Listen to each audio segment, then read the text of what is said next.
And welcome to the Scouting Ground Circuit Upsurge Premier League Week 5 of the Cloud Division. Here today, we have Maryville University against ANEW Esports. And here, my name is William Chiliwak Moine, and I'm joined with my great buddy here, Matt Cubby Samuelson. How you doing today, man?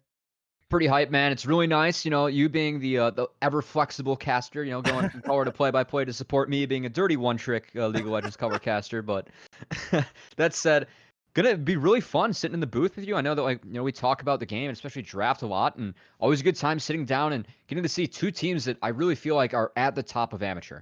For sure, honestly. I mean, we take a look at Maryville University, right? Probably arguably the best team right now in collegiate here. And we take a look at ANEW Esports, a star-studded roster doing super well in the big league as well. So honestly, we just kind of get to see the battle of two titans here, one from the amateur scene and one from the collegiate scene. Two Titans for sure. I know their first meeting in this group, Maryville did knock them off, but they also dropped a surprise match to Dark Matter. So both these teams sitting at 3-1. The winner really sets themselves up to take that first seed in that group, get that better playoff seed moving into week 6, as this is week 5, and a lot on the line for a really hype matchup. It's rare that we get this matchup in group. This is a matchup that we would not be surprised to see in the finals of any of these SGC leagues, and we get it here. So really exciting. I think everyone's really pumped to see these two teams toe off against each other, and I'm just excited to get the action rolling. Yeah, and actually, we were just talking right before too that even though this is week 5, and because of Maryville University dropping a random game against Supernova Dark Matter, it means that this is pretty much the end of the line here for both these guys. Because whoever takes this match means that they're more than likely going to be securing first place as well. Absolutely, and that means a lot for playoff seeding, right? You get to play a second place team of another group coming on out. Then with how stacked this group is, really. I mean, these teams have been tested because Wildcard and Dark Matter are no pushovers for teams that we expect to be coming around third or fourth of these two top tier teams. So first is going to mean a lot, and this match is really what it all comes down to. And we're going to have to see what these teams are going to bring to the table, because you got to figure all the stops, all the cheese is going to come out to try and take this best of 3 victory. Yeah, and we already did some analysis on these guys' draft too, right? When we take a look at their data here, both these guys draft pretty damn similarly. They like to save that counter pick for their solo lanes, for Wolf, for Niles, and for Five Fire and Rodolph here. And usually they're going to be picking their AD carry and support in the first 3 rotations here. So honestly, it's going to be pretty surprising here. It's just very crazy to see when both these teams kind of are, you could say, like, just the opposite of each other, right? Like they kind of do the same exact way, they kind of draft the same exact way, and then we're just going to see who can just kind of outclass each other. Interesting too, because as we start to dive into pick ban, I've always said that ANEW, they're not trying to hide what they're going to do, right? They love to play through that bot lane. They love to play through Shoryu and Winter, and that's showing in the pick ban. Maryville understanding that, taking the Callisto off the table right off the bat, because Shoryu and Winter love taking that pick and playing through that bot lane, snowballing through that early game champion in the Callisto. Yeah, and you can already take a look here. So far, right now, from both these teams, it's pretty standard here. You have the set ban coming from Maryville. Usually on blue side, they like to set up Niles for that gangplank on that blind pick as well. ANEW, of course, banning Graves on their red side, no doubt about it. And honestly, so far, it's just been pretty standard. Standard so far. ANEW paying that red side tax, taking out the Varus and the Graves. Curious to see if they take away the Ornn as well. Maryville hovering that Thresh ban, it's really setting them up to either first pick that Ornn or that Trundle. Two champions very strong in the meta. With Graves off the bat, priority on Trundle does go up. Curious to see if ANEW bans one of those champions out, or if they ban something else out, leave them both on the table as they hover that Syndra. Yeah, Syndra being banned away, and we take a look at these support pools, right? Winter and Shady play Thresh and Niles together here, so taking one of them away means that one of these guys might want to get their hands with against that Nautilus. And another part is who has that counter against it, because more than likely that champion is going to be picked in this first 3 rotations so far from looking at everyone. But you did mention that Trundle here, the priority is coming up for these teams here. ANEW, we look at Mike Young, he doesn't really pick it a lot here, so Maryville, they're just going to take it away for themselves. Yeah, curious to see Maryville grab that first, because you're right. ANEW doesn't like to play the Trundle, but they know that ANEW does like to play the Ornn. Trundle, very good matchup into Ornn. You can suck away those tank stats, as we like to say. And ANEW going to give themselves a very solid red side 1-2 with that Ornn and that Aphelios. But Maryville, fast lock-ins coming in from them in response. Yeah. Man, they already know, right? You pick that Ornn, we're gonna pick that gangplank. It's a free matchup for Niles, and you know how dangerous it is. And honestly, I'm just liking it really well so far. You have double terrain against a low mobility AD carry here. It's looking pretty solid for Maryville when it comes to their 2 and 3. Love to see the confidence coming in from Maryville with those insta-locks coming on through. And, it's something that we love from Niles. As speaking of things that we love, Mike Young going to be on the Nidalee this game into the Trundle. This is an aggressive jungle matchup, and really, it's a pivot in ANEW's draft, having such a disengaged teamfight comp with the Ornifelios, and now taking that very aggressive Nidalee at R3. Yeah, honestly, I mean, we have to think about back in the days where Mike Young played for Phoenix One here, and he was notorious for that Nidalee here, and I want to see that Mike Young tonight here. If he can have that kind of performance back then on his signature champion, that'll be making a lot of wonders. Yeah, that would bring the magic back from P1, from those Rift Rivals day that we all remember. And Mike Young, he's quietly had himself a really solid split in SGC. ANEW playing very well. Like we said, these are two top-tier teams going at it, and I love the fact that ANEW, they're taking away that Yuumi, right? Maryville setting themselves up for that disengaged comp. They do not want to give away Yuumi, and that very safe and strong scaling bot lane in the Ezreal Yuumi. Yeah, so now we just have to see what they want to do here. LeBlanc being banned away from ANEW, knowing that 5-star, more than likely he's going to get that the 5th counter pick for himself here. Just want to take it away as well. So Maryville being pretty smart with their bans here, and this is where we talked about, right? With ANEW saving their counter picks for their solo lanes here, more than likely for 5-fire.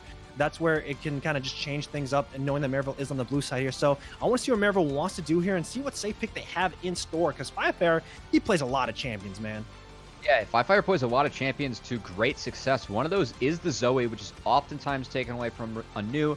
Curious if that's going to land itself on the ban list here, because ANEW, I mean, they love to save that last pick for 5-fire, but theoretically, they could blind pick that Zoe, have a really nice siege and poke comp, and have good matchups, because, LeBlanc is one of the counters in the Zoe. TF has a pretty decent matchup in the Zoe as well. Maryville might have, be baiting ANEW to possibly take that pick. Yeah, for sure. But, we did mention the Nautilus. This is their second most pick for both supports here. More than likely, I feel like Winter's going to pick this Nautilus just for himself because it's very comfortable for him. But Maryville, Shady, he is known for playing those mages. He's known for playing that brand, that Velkoff on the bottom lane here. So this is where it gets scary. And look at that, man. That Nautilus going to get hovered, probably going to get picked. Like the Nautilus coming in here, gives a lot of agency for Winter, who likes to roam around and make plays. And Nidalee and Nautilus, if those two are able to, get a little bit ahead on the map, they could really start roaming together. There's a lot of CC from the Nautilus, a lot of damage from the Nidalee. They can do a lot of damage in Maryville's jungle. We're gonna have to see how they respond. My thoughts go towards a Braum, more of a soft counter for the Nautilus, but it's also kind of a Morgana angle coming out here too, with so many knockups coming through, might help. You already mentioned the Braum here. A great way to stopping the Ornn ultimate as well, especially for engage that's disengaged. So you did talk about that soft counter, and works well for the competition. So why not? They're going to be looking to take that up. And now Maryville are going to have to set up their blind pick for Wolfie. And honestly, just kind of curious to see what he wants to do here. Maybe that Xerath, he is known for that long range poke here, and actually might work well for ANEW as well. It could. It fits the disengage comp. It'd be really difficult to execute into the Ornn Nautilus, but if anyone's going to do it, it's going to be Wolfie. But I like Corki, actually, for the angle. Instead, it looks like Azir is going to be locked in, so getting a little bit more engaged, that is nice for Maryville. It does give them a way to engage with that flash Emperor's Divide or Shurima Shuffle coming on in here for Wolfie in the mid lane. It does open up a lot of good picks for ANEW, though. I know that Viger's actually looking pretty juicy here, if you're asking me. Yeah, honestly, man, Veigar is pretty damn good. However, he does have to deal with a lot of terrain, which is what Veigar does want to do. But let's go. You mentioned it, 5-fire. He was the first one to pull out in the big league and just kind of put it out on the board for all of Amateur, and he's going to do it again. I'm excited. Shout out to Chilling Walk for all of his draft prep, taking all the notes. But, we were prepping a lot for these teams, and, we've seen them so much. They oftentimes are casted on these big channels because of how good they are, and it's really fun seeing this draft come through from ANEW because they have a really good mid-lane matchup. The Viger into Azir, it's so difficult. Not only does Viger have that pressure, he also outscales the matchup, and it's going to be really tricky for them to really interact with them if they don't have that Flash Shurima Shuffle up, because yes, a Trundle Pillar is strong, yes, a Gangplank ult is very strong as well, but if they get behind it all, it's going to be really tough for them to break through that front line of Ornn and Nautilus. Yeah, honestly, when I just look at these columns, it's kind of like a game of touch and go, right? It's like, you know what? How many spells can I throw at you? Okay, how many spells are you going to throw at me? Because you look at both these teams, they just want to back off away from each other. They want to throw some spells, throw some of that Nidalee spears and that Mystic shots, and then see which one can whittle each other down here. Honestly, I feel like that's just going to be the game here. Both these guys probably going to looking to play pretty damn slow. Yeah, gonna play slow. And chat, place your bets right now. We got the seashells coming on out.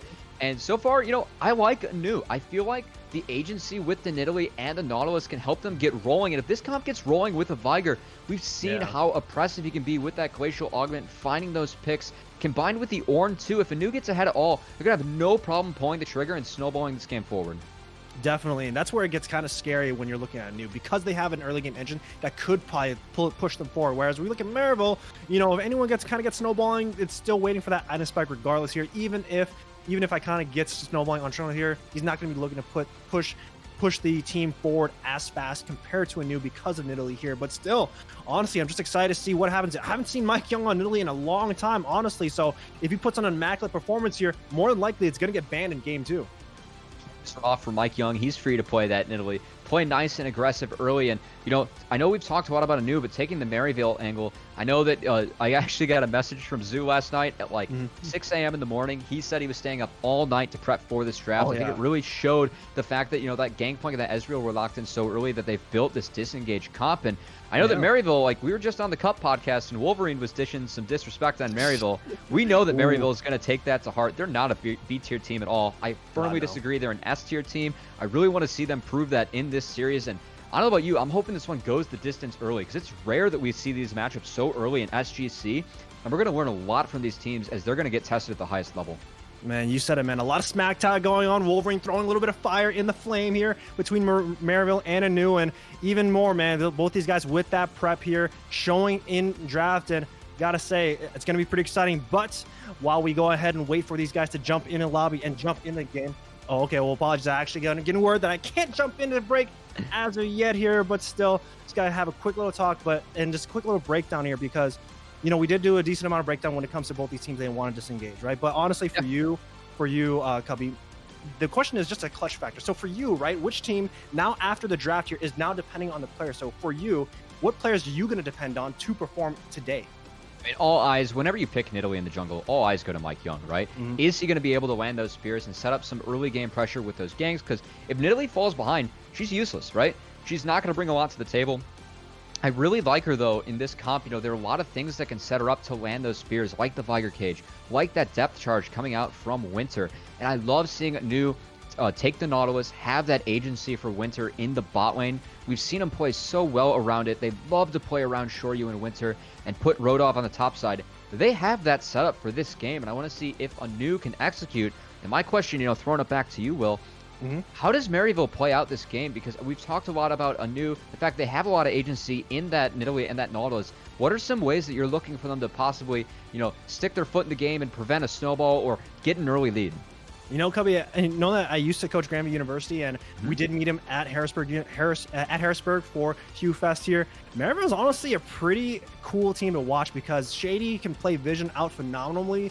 I remember I was watching that game, and he actually just bypassed all the vision that we had set up and just looked to snowball Niles here. So when things start hitting the fan here, understand that Maryville will do a lot of creative things to make sure they get themselves back in the game here. Shady's one of them that will make sure he catalyzes everyone else. Niles is one who will make sure he'll be the pillar for the rest of the team to perform. So those are the things of what Maryville will do to clutch out a situation when it starts going bad for them. So that's the one thing that I do want to look for when we take a look at Maryville. But now this is the time where we are going to go on a break, Cubby. So when we return, we're going to see the match between Maryville and ANEW. But before we do that, let's have a word from Sector 6. Started with a vision. A vision of quality, a vision of uniformity. We took the time to create something familiar yet refreshing, something with a bit of change. Designed to fit any brand's unique vision.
And welcome back to the Scouting Ground Circuit Upsurge Premier League, Week 5 of the Cloud Division, coming at you with Maryville University against ANEW Esports. And you already see here Maryville University sitting on the blue side with ANEW sitting on the red here. And, you know, we talked about these drafts here, and both these guys, it's pretty damn similar, man. It's going to be a good old touch and go because both these guys, they're going to try and hit that late game. We have two disengaged comps going at it, but this is what we expect from those best teams, right? Having a very well-rounded draft. We've got some win conditions coming out in here that both teams can play towards, and I like the fact that I feel like both teams have an angle to win this game, right? I also love that last pick that Five Fire took for ANEW. It's what we expect, you know, red side having that pivot advantage, while, you know, you get some more higher priority champs on the side of blue. I feel like both these teams can be really happy with their drafts, and it's going to be really fun to see how they execute on them in the game. Yeah, honestly, man, like this is more like both these teams kind of took a handshake and like, you know what, you're gonna get these characters, I'm gonna get these characters, and then we'll see how it goes on. That's basically what's gonna happen. But the biggest thing, and we talked about it before, man, keep your eyes on Mike Young, because this guy, he made his name on Nidalee. Let's see if he can make it again. He made his name on Nidalee. I love the fact that he chunked out Wolfie in the mid lane too. You know, that's about one potion of health that he was able to take off that lane, and that does help Five Fire with this early game. As you know, Fire does need some time to start winning this matchup, but any help that he can have in the mid lane is good for the team, and we do have both junglers starting on those red buffs. So, you know, no surprise to see Mike Young pathing top to bot and try and get towards this Aphelios Nautilus lane as early as possible. This is how ANEW likes to play the map. You said it. And even then, we take a look at Five Fire. He actually opted to go for Corrupting Potion as well to make sure he stays alive in this lane. And Wolfie already opting for that cleanse because, you know, he doesn't want to get caught by that at Event Horizon. But still, both junglers being on the opposite side here. The biggest question now is just how these guys are going to be managing the waves here. You already see now setting up for a slow push. And you already see bot side, they're actually keeping everything pretty even as well. So this is where we just have to see what can they do win this wave here. And this is where laning honestly matters the most. Yeah, and, you know, getting off to a good start is important for both of these teams. And, you know, I feel like we talked about how ANEW likes to play towards this bot side, but I actually want to give credit to Maryville because, you know, in previous years, we've seen them play through Niles top, right? Captain America in the top lane, winning international collegiate tournaments, but it feels like this season, they've actually taken a lot of time to learn how to play through other lanes, while Wolfie is still that rock in the middle that's going to support both side lanes. And, you know, it's one of those games, they're going to go back to that Niles top strategy, but it feels like, you know, the more that they've grown as a team, the more they've figured things out, how to play through these multiple lanes, it's made them a stronger team. You said it, man. I guess Maryville is doing their best Avengers impersonation. Let's make sure this isn't Avengers Endgame. I don't want Captain America to get old and leave the Avengers, okay? So let's make sure if they can do it and if Maryville can actually keep it up and make sure they can take it to ANEW here, because I don't want Maryville to be snapped out of existence as of yet, man. It's just the only game one. Oh, man, we got a bunch of Marvel references going now. I feel pressure to keep this going. I like it. I like it. We can rock the superhero theme coming on in here. As Shoryu's going to get the shove. And, you know, can we reference DC? Can Nautilus be Aquaman? I feel like that's like the closest reference we can get for him. Yeah, but like DC Universe isn't even like that good right now. They're kind of messing up. Marvel MCU is the best right here. You know what? I think us as commentators are looking for that right now. And so far, both these guys are still just playing pretty slow here. We're going to see which one becomes a villain, which one becomes a hero, because, man, these guys are just going to be going at it. You already see how patient these guys are. They're just kind of like, honestly, everyone's just kind of okay taking that handshake right now. Yeah, and I feel like that patience is going to be good for the side of Maryville. Anything they can do to slow down this Nidalee. If she doesn't get rolling, you know, she's not as useful as a champion as the Trundle later in the game. So the fact it's a little bit slower is good. I also love the Cole purchase coming out here from Niles, showing that he wants to scale up in the top lane. And I feel like Cole's a really underrated item. You get 3 health on hit. That's more life than a Doran blade early, but Iconic trying to come down to the Nautilus in the bot lane. Yeah, one more should be able to get the Winter spot, and it does. Forces the heal out, but Winter still is under the turret here. The Ignite comes down. They want to see if they can land one more hit, but it looks like they won't. Shoryu does take a good amount of chunk as well. Look at that missing shots. At the end of the day, though, a good win for Maryville University.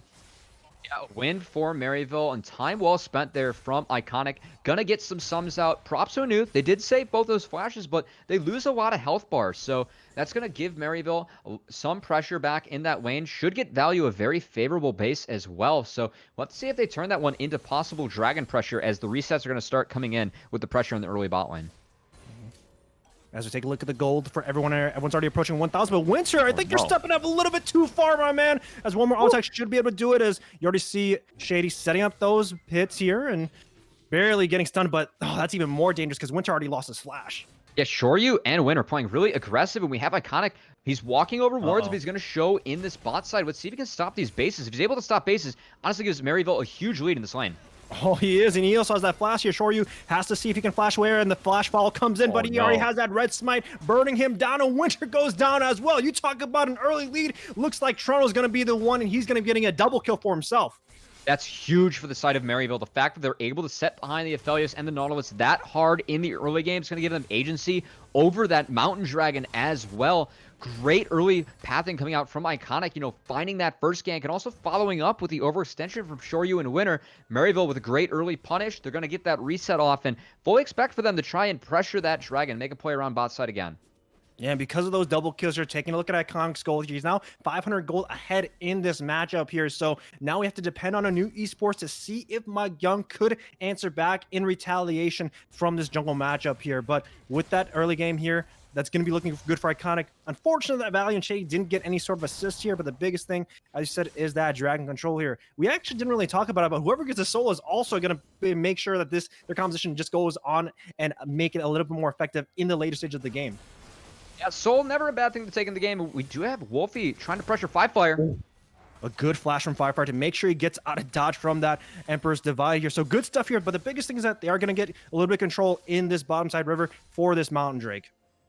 Yeah, control in that bot side river is key for Maryville. If they're able to get some of these early dragons, once again, really slows down the effectiveness of Nidalee in the early game. And Iconic, he is behind in CS, but I would very much trade that for the double kill and all the pressure he got his lane down bot. And Mike Young, I really feel like he has to start to make plays on the map, and it's also really important, setting Winter behind. He's the one that Mike Young is really looking to make plays.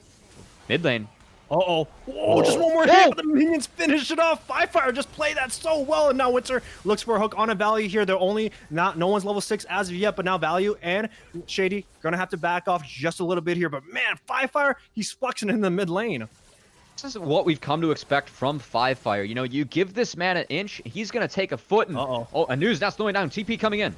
The TP's falling down. The Gameplay ultimate's coming down as well. Rodov is here with the ultimate here, but Winter already goes down first here. Value manages to dodge out the stun onto Value. Takes him out from Rodov, but now Rodov is under the turret here. Gonna get stunned up here. Gonna give the kill over to Iconic more unlikely. And now Shady's gonna get hit up as well. You stepped up a little bit too far, and Shoryu's gonna take that kill. And at the end of the day, that's a 2 for 3 in favor for Maryville. Great play coming in from Maryville. That ult from Niles Gangplank was so huge coming in from that top lane. The fact that he was able to slow everyone up really messed up that tower dive, and ANEW trying to really play fast to get a little bit sloppy in the bot lane. Yeah, and even then, Cubby, let's go and take a look at this replay real quick, because I want you to analyze and break this down.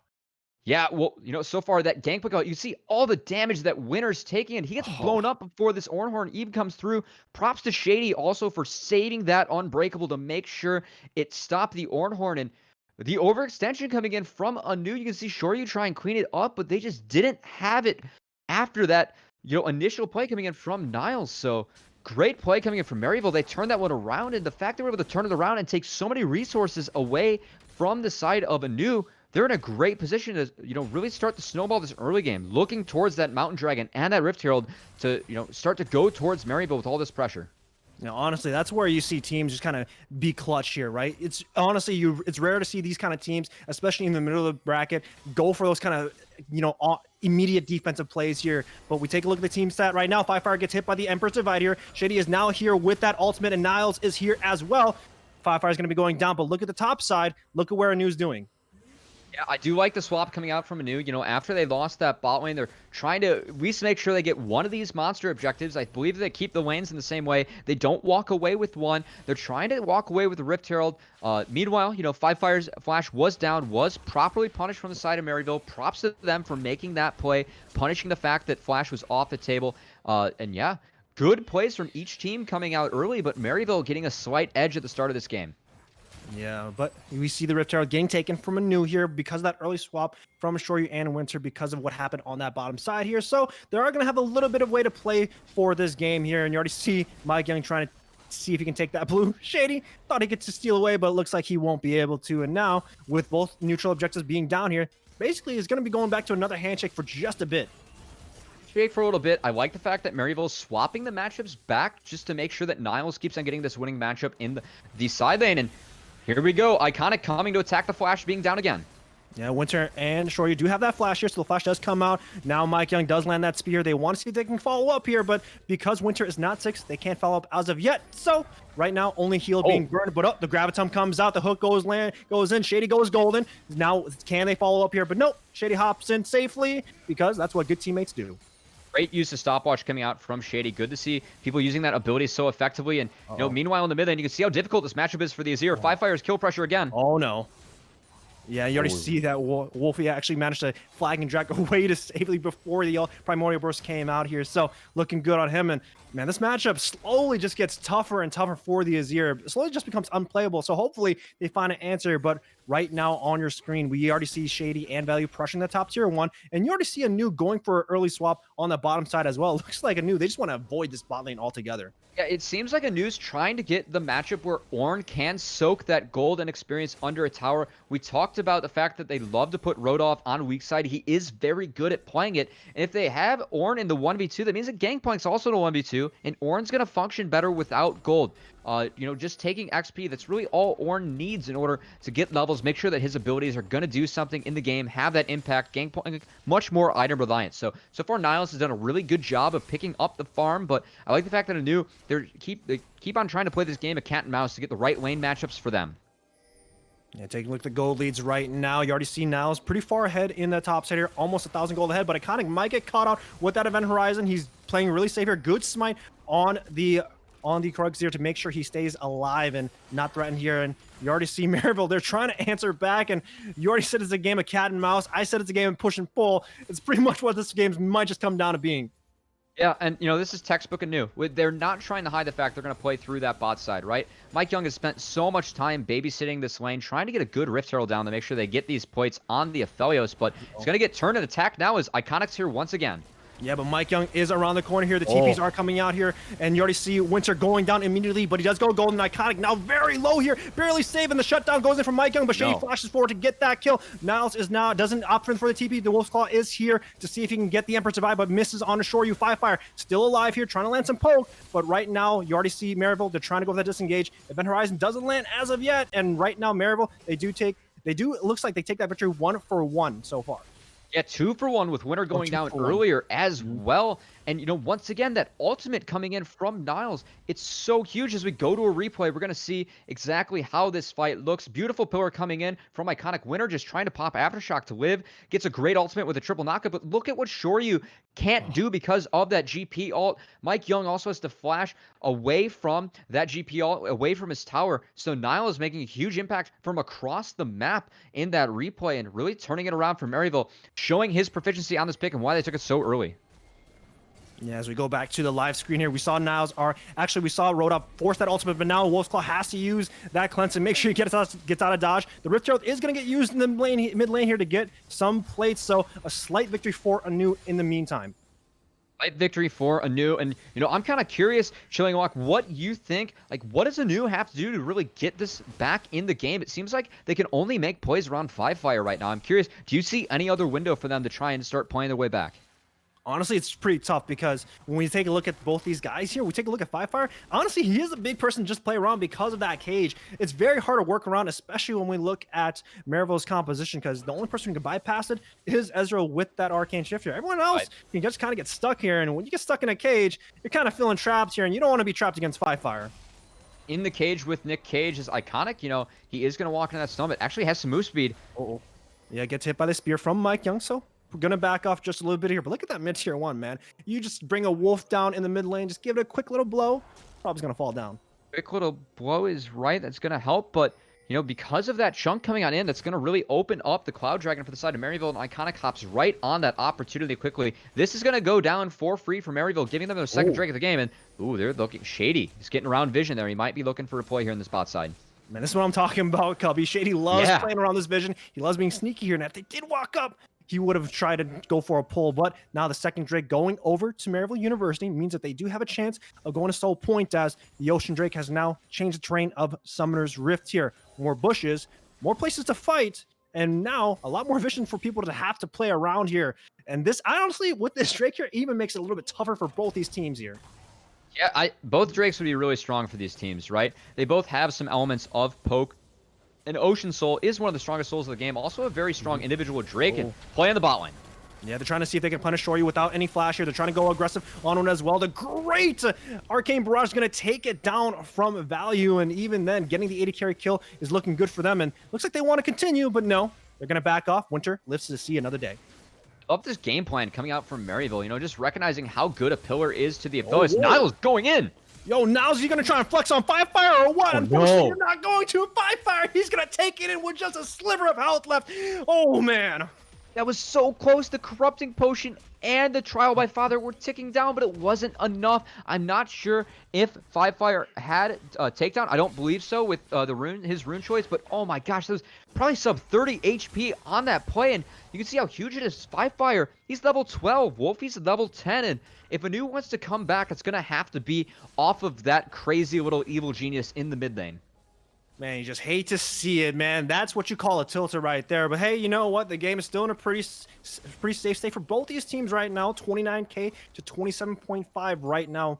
Only a 1.5K difference from both these teams as the second Rift Herald is up. Both these guys are looking to respond to it. The biggest thing, though, is that Firefire and Niles both lost their flash in that mid lane scuffle. So just have to see what happens throughout at the end of the day. Biggest thing right now for ANEW is that they are going to have a little bit of map control with that mid-tier 1 being down. Yeah, I mean, the good thing is that that trade of Flash is beneficial for the side of Maryville, right? Taking Flash away from that Viger opens him up to those Trundle Pillars, to that Gangplank ultimate raining from above. So they might be able to make a play on Firefire, but they really aren't going to be able to do that until they try and take this mid lane turret and open up the map. I expect for them to try and take this Rift Herald to do just that, because I don't see them breaking Viger any other way. Yep, and you're going to see now on the bottom side here, and it was waiting up for that cannon barrage. So far from these guys, they're playing with that ultimate, especially playing towards Value and Shady here. You already take a look at Value 2, 1, and 4. Shady already has his Gargoyle Stone Plate up and ready for when these team fights break out, so is looking good for them. And because of this early swap here, they're going to look to pressure this Rift Herald as well. So right now, Maryville, they have the tempo in this game. Have the tempo, and it's really off the back of the fact that Value is at his 2 item point on this Ezreal, already having that Iceborne Gauntlet finished, that Mirror Mana stacking. Ezreal's going to be very strong, and Aphelios really can't contest until he gets 3 items, and it's only going to get worse, right? We've seen this new Ezreal build come on through, going Iceborne Gauntlet, going Death's Dance. You almost become a bruiser with all the resistances that you bring to the table with this build, so Maryville is going to look to snowball this game hard for the next few minutes. Yeah, and because even at 17 minutes here, we have to talk about Mike Young because, you know, we were hoping for Mike Young to have a great performance in the early game, but so far he hasn't found any sort of early game snowball off his champion here. So we have to see what Mike Young can do to come back here. But right now, Mike Young, he's slowly losing prevalency. Yeah, slowly losing prevalency, and we have a dive in the bot lane. Yeah, ultimate comes through. Shady's going to see if he can block for his teammates here. 4 members of ANEW are trying to dive Shady and Niles here, but the backup is coming in. Shady's going to activate the ultimate. He doesn't go down from the Primordial Burst. The spear is going to land. It does! Mike Young lands the snipe, but now Iconic is here to back up Niles, the Pirate, and now Wolfie is here as well. The Emperor's Divide doesn't land on anyone, but Iconic has taken down Firefire. They have their sights on the cat, but Mike Young makes it away. Now, at the end of the day, it's a 2 for 2. See just how much time Niles is buying with these Gangplank ults. The fact that he threw that under the tower, they actually had to reset, make sure that the tower, didn't heat up too much before they went in. Rodolph barely dying to the Ignite on that play, and man, that was a close fight in the bot lane. Man, yeah, that's the thing when you have to deal with Gangplank. That terrain is what I said, right? It just kind of stalled everyone out pretty tough here, and we just have to take a look at the replay for a replay real quick for you, Cubby.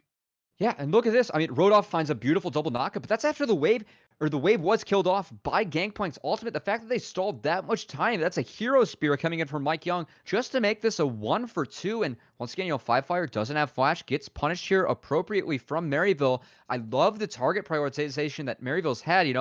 Aphelios and Viger, they're so strong, but when they don't have those flashes up, they can't do much against the Trundle Pillar and a Gangplank ult. Maryville's done a really good job of taking that summoner spell away and properly punishing it. Oh man, but you see that spear from Mike Young from downtown on Value? Good lord, that was half his health eviscerated. But with this next dragon coming up here. It is going to be the third one. Iconic is already on it. So you already see Maryville looking to play for soul point as now gets hit up by the Event Horizon. They're going to back off, but both these teams are posturing over this mid lane control. They control, but Maryville, you know, with that previous shove, we're able to take control of the river. We're able to secure that dragon. So we have soul point for Maryville on the blue side, nursing that 2.5K gold lead. ANEW, you know, they haven't really been able to find their footing in this game, find their way back in. Maryville's doing a really good job of turning these proactive plays on its head, and, you know, oh boy. Okay. Oh, whoa, it looks like they are going to start it as the... This is aggressive. Yeah, as the True Shot Barrage comes out, is going to scout all three of them, and, you know, we already see Rodov here. He's not actually at the Baron to tank any sort of damage here, so a pretty bold call, but with that information being said, that means that Maryville are going to look to stall everything out and stall and try and get this river control here. But you already see the pings coming out here. They're trying to see if they can get that mid lane priority. And you already see Iconic. He's playing Rendezvous to just make sure no one gets back into base as everyone is trying to look to move in. Cannon Barrage does come out. Shady is here to jump around. The TP is coming down from Niles as well here as Mike Young trying to play with some happy feet. He does have those cat jumps, but with 3 people in front of your face, I am sorry, but they're going to slay the animal as now they have their sights on Baron. Mike Young missing the Nidalee Spear on a stun and rooted target is not what you want to see in that top lane. That blunder is going to cost them the Baron as Maryville burn their teleport to find those 2 kills. I'd say well worth it. So they're going to take down Thanos on this map and, you know, start to snowball that lead. They're going to have some empowered minions. It's going to be, now is when they get to break this Viger Nidalee. It's going to be really easy for them to push in this game. And what kind of universe would it be if if the heroes and the Avengers got their hands on the Infinity Stone? And right now they have 4 of them, right? They have 4 of them in their hands. All they need is that last dragon, and they might as well be the Infinity Gauntlet for them. Yeah, maybe Elder Drake, throw that in there too. You know, I think that's the true Infinity Gauntlet. You know, you true, take that. Yeah, you're good to go on its own. But yeah, ANEW, they're gonna try and come back in this game. We do have Firefire approaching death cap. If he's able to get that, that's a big chunk of AP that he gains finishing up that item. You know, the fact that he's able to get those stacks on the Viger so easily. I know that right now he is sitting at about what is that, 179 stacks coming out for him. So a lot of AP on this Viger. Death cap's going to help, but doesn't help carrying these super minions, all the damage distances they have. So Maryville, you know, you got to think they're probably looking to break an inhibitor at the least here with this lead they have. Yeah, and this is where, you know, we take a look at both teams, and usually when you see both teams being very similar in composition, honestly, if you take any sort of gold and manage to snowball it out, it just becomes a little bit easier because you already know how both teams want to operate. And right now, we're just seeing the fruits of that fruition when it comes to Maryville University, because it's looking good for them as now they're just pressuring all 3 lanes here and just seeing and pressuring this jungle and clearing out all this vision. I like the fact that Maryville, they are playing 3 lanes. It feels like, you know, with the Gangplank and the Azir on the side lanes, it's very much safe enough for them to do this. I just want to point out Niles' build. I'm curious to see if he ends up going for that second Infinity Edge, which, you know, he often does on this Gangplank and can into the Ornn. You know, they insta-lock that counter, and he's really showing why this game, I feel like this Gangplank has really defined how this game has gone with all those ults coming in across the map. Yep, Shay did get forced to use that Gargoyle Stone Plane. He's going to have to hop out of safety, but the pillar from Iconic is going to make sure that he lives another day. As you already see this vision game coming in here ANEW, they're trying to see if they can hold on to this vision line. Try and hold on to the vision line. But you can see Iconic, you know, slowly getting in there, whittling out those wards, and we can see how effective this Trundle is. And the Nidalee being behind, you know, we talked about it. If she isn't able to snowball and get ahead, she doesn't look all that useful for the rest of the game. And Iconic, he's done a wonderful job this game playing around this Nidalee in the losing jungle matchup. Has really helped his team get that early lead in the bot lane, helping them secure that vision in the jungle now as they try and push down these turrets. But I'd say overall, for having Baron, ANEW's actually done a very good job of stalling this one out.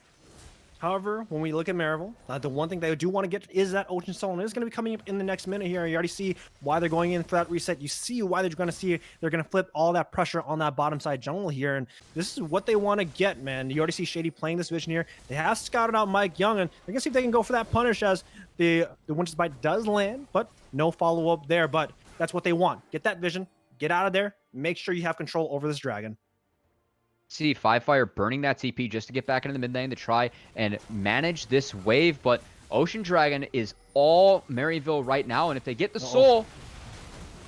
Yeah, Hook does land on a Shady, now trapped in a rock and a hard place, but the Ornn ultimate comes down here. No shield to protect her. You already see Shady going down here. The spears are trying to go, but Rodov is by himself here. Does manage to flash over the wall to live, but everyone else is looking to follow up here as now you already see ANEW, they're kind of riled and they're going to look to back off as everyone is on blinking health bars. Okay, Rodolph can TP back, which gives ANEW a chance, but their health bars are so low. If they get poked out by Azir Ezreal anymore, they almost aren't going to be able to contest this dragon. And this dragon's pretty much the game. If Maryville gets this, it's, oh my goodness, Mike Young taking that 500 crit chunk. They're going to start this one and force it. Here we go, Will. Yeah, Rodolph is walking in, and you already see Mike going for the steal, but look at the play from Value. He jumps Viker on got the wall, takes it out, but Viker actually steals a 5-fire, making the hero play to take it away, but look at what Value is doing. He's skirting around the fight. He's taking everyone down here. Double kill goes over for him. Is it going to be the triple kill? Yes, it is, and Value is looking so good here. Now they're looking for their base.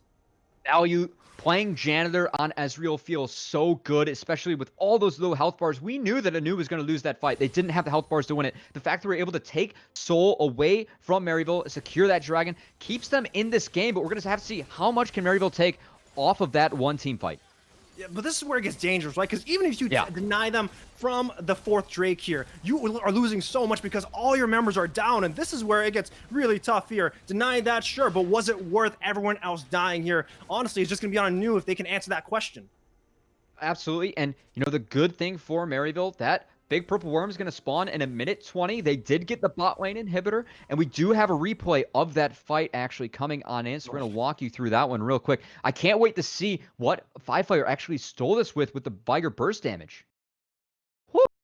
Oh my goodness, the QW landing, and you can see the rest of this fight, Value just playing so aggressive here, using that flash arcane shift, and playing janitorial duty on Ezreal feels so good with that champion.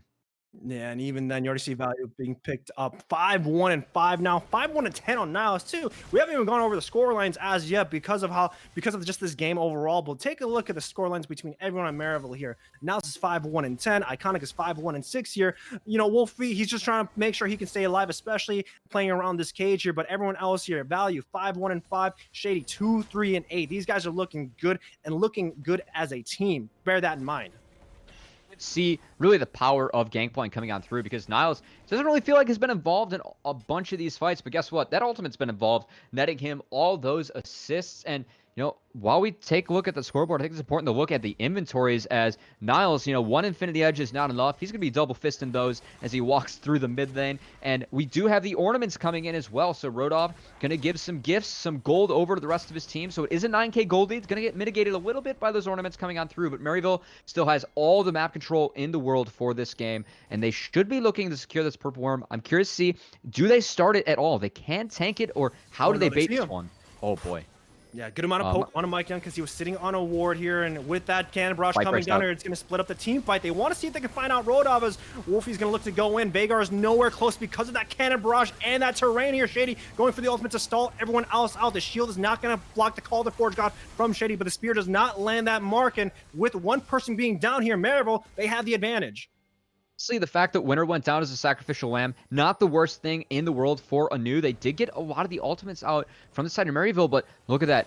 Wolfie still has the Emperor's Divide. They still have the Trundle. Suck coming on through. And, Ezreal burning that ult for poke. They feel comfortable enough to start this Baron, and you can see Value. He's not even going over the wall to finish this one. He's going to keep zoning him out. Yeah, this is great from Maryville right now, because Azir Trundle can definitely take it, as everyone else is playing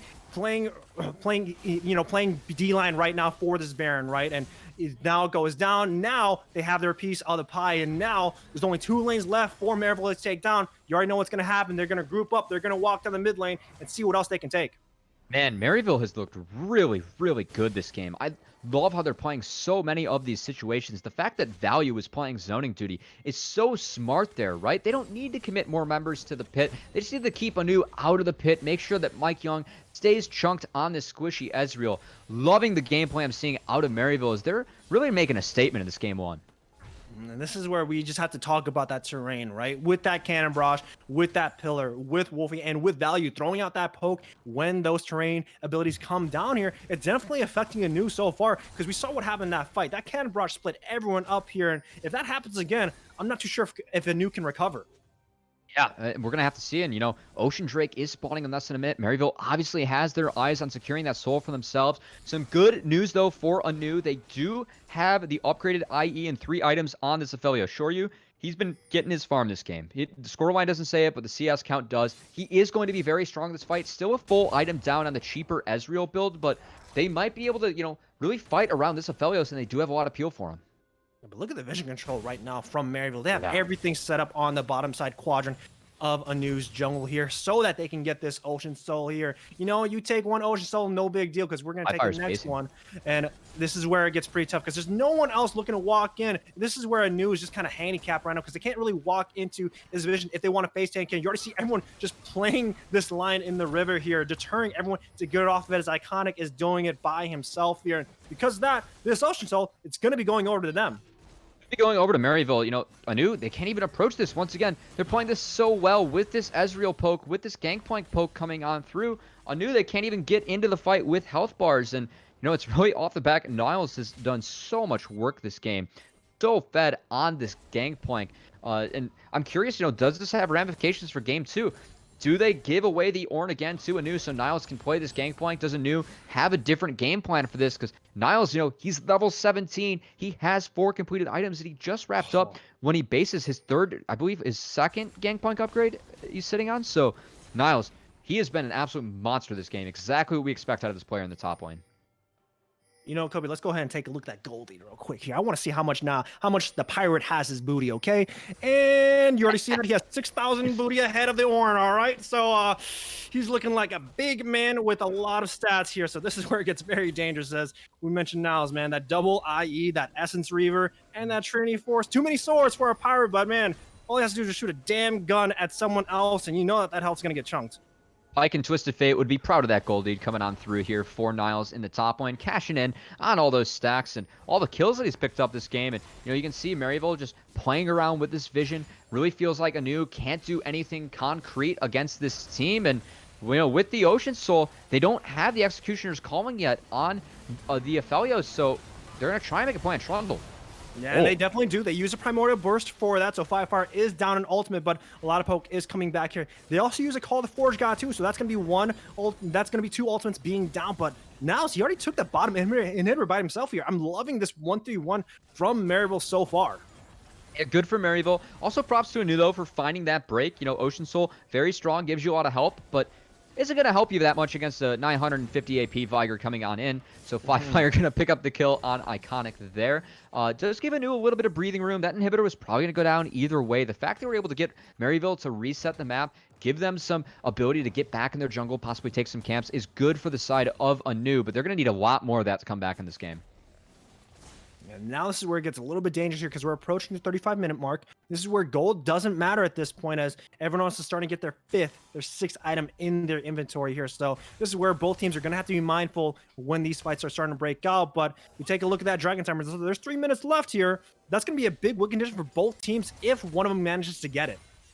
Yeah, and looking in the inventories of ANEW when that Ocean Soul comes through, I always look for heal cut. I feel like they can't fight until Shoryu finishes that Mortal Reminder. They already have heal cut coming in for the Viger, for the Ornn, and there's the Mortal Reminder. So, you know, ANEW, with all this heal cut, they might be able to take a fight. They're still miles behind the side of Maryville, but they scale well with items, and they're trying their best to scale. They got Aphelios at 4 items. They've got Firefire working towards another item himself. So, ANEW, they're not out of this one quite yet. Yeah, this is where it gets really dangerous. Even though Maryville had a great early game here and a great mid game when it comes to all this transitioning and getting these objectives, this is where it just gets very dangerous for both these teams. It doesn't really matter what happens with that gold lead because it all matters about how many items you get at the end of the day. And giving this time to ANEW means that they're able to stall it out and get these items, as now Baron is coming up in the next 50 seconds. Maryville is earlier in this reset here, and you already see the vision line coming in as well, but this is where now everyone's going to be playing that vision game, and there's the Ocean Drake. A lot of bushes going to be there. You're going to have to check these bushes as well. Yeah, ANEW's done a good job of stalling out this game. I said that 2 IEs in his hands was enough for Niles. I guess not. I was wrong. We're going to make that 3. So it's going to be a pretty fed Gangplank coming on in, but ANEW, they are actually managing to get some mid-prio, and we might have a fight breakout as Iconic's kind of called out. Yeah, Iconic is stuck between the wall in the river here. But look at Value already killing Winter. Now Shoryu gonna get caught out. He's gonna have to flash over the wall. Iconic is still 100% safe on the bottom side of the fight here. Spyfire using that cage to make sure he deters anyone from advancing forward. But when that cage is down, you see Maryville. They're gonna be looking to push that pedal as Rodolph is gonna go down. Now fights a 1-on-1 against Mike Young and takes the victory as Shady goes down from Rodolph. More now look at where Niles at. He is on top of it as Rodolph is gonna be going down from the Emperor's Divided by Fire. Is now stuck between his own cages. A double kill comes out big for Maryville University as now they're looking at the base. Yeah, and, you know, we're going to have to see what happens here as these guys, they're trying their best to hold the base. They've got Shoryu alive, but with no one else, you got to think Maryville, this might be the death push coming in for them. Man, this is where you are going to try and 1v9 everyone here. It's going to be on you, Shoryu. Can you be the hero for ANEW Esports? But instead, everyone else going in. The hook does land onto everyone. But look at the Shoryu damage onto Value. Value is going to be very low, but everyone else is trying to corral in. Iconic is trying to see if he can slap him down. Shoryu's still alive. Iconic is now trying to go in. Now it's going to go down here. A lot of these turrets are coming in as well, but whoo, that was really close here. 2-man defense against 3, and they do manage to hold it off for just a bit. Shoryu actually manages to hold it off. The fact they didn't lose a Nexus turret and they only lost an inhibitor is huge. That's the best that Shoryu could do. Aphelios coming on up so big in this match. And, you know, we have the Baron on the table. Rodolph's TPing in. They're going to try and go for the Purple Worm. Oh, man, I'm not sure what we're watching because we might be watching NFL right here. This is going to be a big Hail Mary if ANEW can make it here as the TPs are coming in. 5 fires here as well. Rodolph starting up. Maryville University, they're nowhere around. Yeah, Maryville, they're not around the Baron. I'm curious to see if they end up blitzing the base or going straight for the Elder Drake, but ANEW, they're taking the Baron. Oh man, Winter is far away here. The Baron is taken for ANEW here, and now with Maryville University, they're gonna back off. But look, Elder Drake is on the table for both teams here. The Maryville University gonna have to see if they can stop any sort of collapse here. They do manage to find Mike Young. Mike Young is very low, forcing the flash. The cannon barrage comes down as well as Value is looking to poke everyone else down. The TP is coming in from Niles here. Niles is gonna see if he can backdoor this base. So as everyone else is looking to fight and play round, Wolfie does go down from 5 fires. Rodolph and everyone else is fighting around. Iconic is 1 versus 4 right now. Shady looking to stall everyone else. Look at what Niles is doing. He is in the base and he's going to be taking it down for himself here. 7-2-14, triple Infinity Edge. He wants more swords and he gets the victory. What a game coming out there. Maryville, you know, it looked a little sloppy for a second. The fact they were able to knock down those 2 inhibitors, they got the TP coming in from Niles. What a crazy end to the game. The fact that ANEW almost managed to play their way back into that one was incredible. I mean, 5 Fire was so fed that game. He's starting to blow people up, but it just wasn't enough. They lost too much early in the game, and Niles going into the base to wrap that one up. And man, I got to say, Chilling Walk, we expected a lot from this series, and that game 1, it delivered. Oh yeah, man. Maryville, you talked about the prep before. Zoo contacted you. Hey, you know what? I stayed up all night on how do I approach this draft. Guess what happened, man? Look at the game. 7-2-4. Look at the man in the top lane, man. Look, triple IE has Essence Reaver. 7-2-14. 345 farm. 20K in his pocket. Like, goddamn, how much booty is he getting? Because he got a lot that game. Miles was going at it with that Gangplank. I mean, we know how strong he can be on those champions. The fact they got him that good matchup, it didn't even feel like they were playing through him, right? They were playing through bot lane. He just was the benefit of all the plays going on, and it was really off the back of Iconic and his early plays, and just a great start coming out for Maryville. We said, you know, they were looking to make a statement with this game, with this series. That game 1, that's the first step in the right direction for them. Oh, you said it, man. Maryville University coming out with a lot of fire, but this is a best of 3. So ANEW have to see what they can do, have to go back to the drawing board and see what they have in store for Maryville here and see what kind of stops they have, because Maryville, they're looking pretty good. And now they have that momentum. Yeah, great game 1 coming out from Maryville. I love I know we were talking a lot about the agency that ANEW had in their draft, but I feel like, you know, Maryville, they were really the ones that were making the plays, dictating the pace of that game. And I'm curious to see, you know, does ANEW have a different game plan coming out? It seems like the Vigor worked into the Azir, but the rest of the map kind of fell apart around that linchpin. So good game 1 coming out from Maryville. I'm excited for game 2. I mean, I'm excited as well, Cubby, and I'm pretty sure everyone else in Twitch chat is excited as well. But we're going to have to give these teams a little bit of a break because that wasn't intent to win. We have to give ourselves a little bit of a break. But when we return, we are going to see game 2 between Maryville University and ANEW Esports. So stick around. Don't touch that browser. We'll be right back.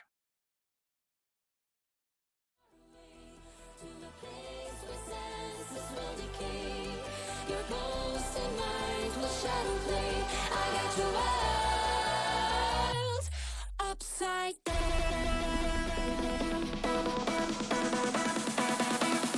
Upside down.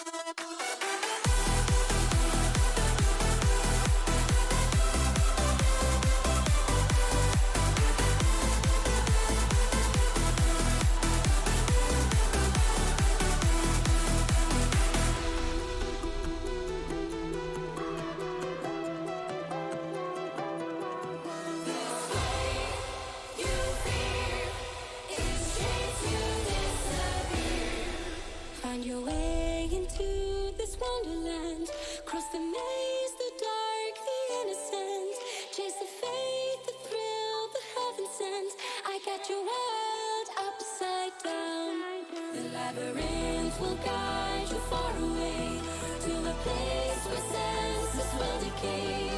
Your ghost and mind will shadow play. I got you out upside down.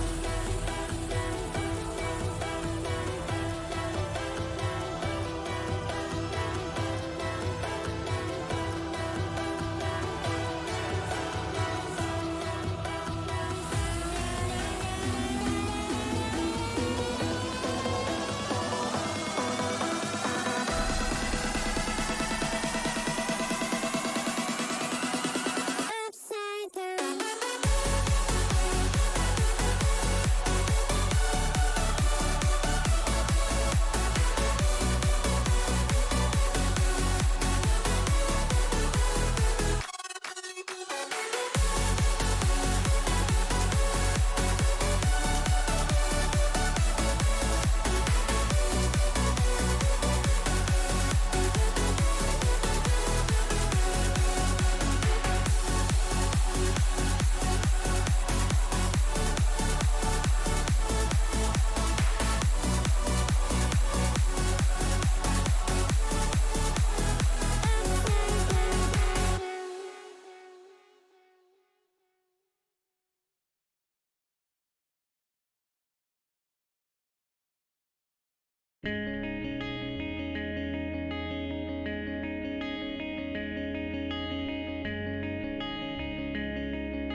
And welcome back to the Scouting Ground Circuit Upsurge Premier League, Week 5 of the Cloud Division between us, Maryville University, and ANEW Esports here. And we saw what happened Game 1. We saw what happened in that draft, but Maryville, they edged it out. They got that big victory, now sitting on 20,000 gold on himself at the end of the day. And now we have to see what ANEW can do to bounce back. See if Niles gets more Infinity Edges into this game.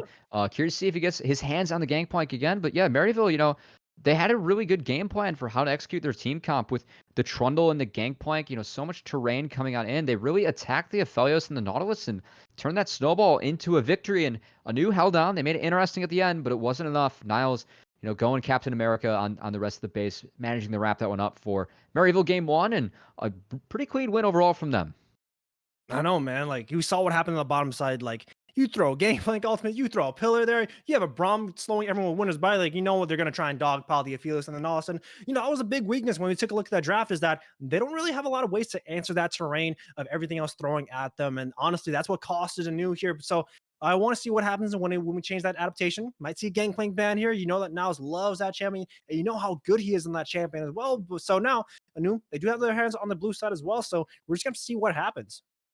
Yeah, and it was really interesting seeing Maryville. We talked about attacking that bot lane, and we talked about how these teams like to play. Usually, we like to see ANEW playing through their bot lane, and they tried that, right? They went for those dives. I believe they went for 2 dives under that bot inner turret, and they were repelled both times by Maryville, actually coming out with wins in the trade, not only in summoner spells but also kill count. So good play from Maryville. I feel like their game 1 plan was really solid. It was executed really well, and I'm curious to see how the draft changes and what kind of solutions ANEW has now, as they are going to be on the blue side this time. Now I gotta bring up some criticisms for ANEW, because we saw Mike Young pick that Nidalee here, and we were talking about it after, and that Nidalee honestly didn't really offer a lot to that team composition. And when we always see Nidalee, you kind of have to hard pop off in that early game, and when you don't, you're kind of lackluster here. So for you as a color commentator here, Cubby, like, what would you want Mike Young to play, and how would you fix that situation? Yeah, it was too bad that we didn't get to see the Phoenix 1 Mike Young. We got to see the talent suppression machine Mike Young coming out from that game. Didn't look like himself on that Nidalee. And I'm curious, I feel like a part of that was the fact that he didn't get to roam around with Winter because that bot lane was attacked so hard. But maybe it's something like, maybe he goes for the Rek'Sai. We've seen Mike Young find a lot of success with the Rek'Sai in this early game.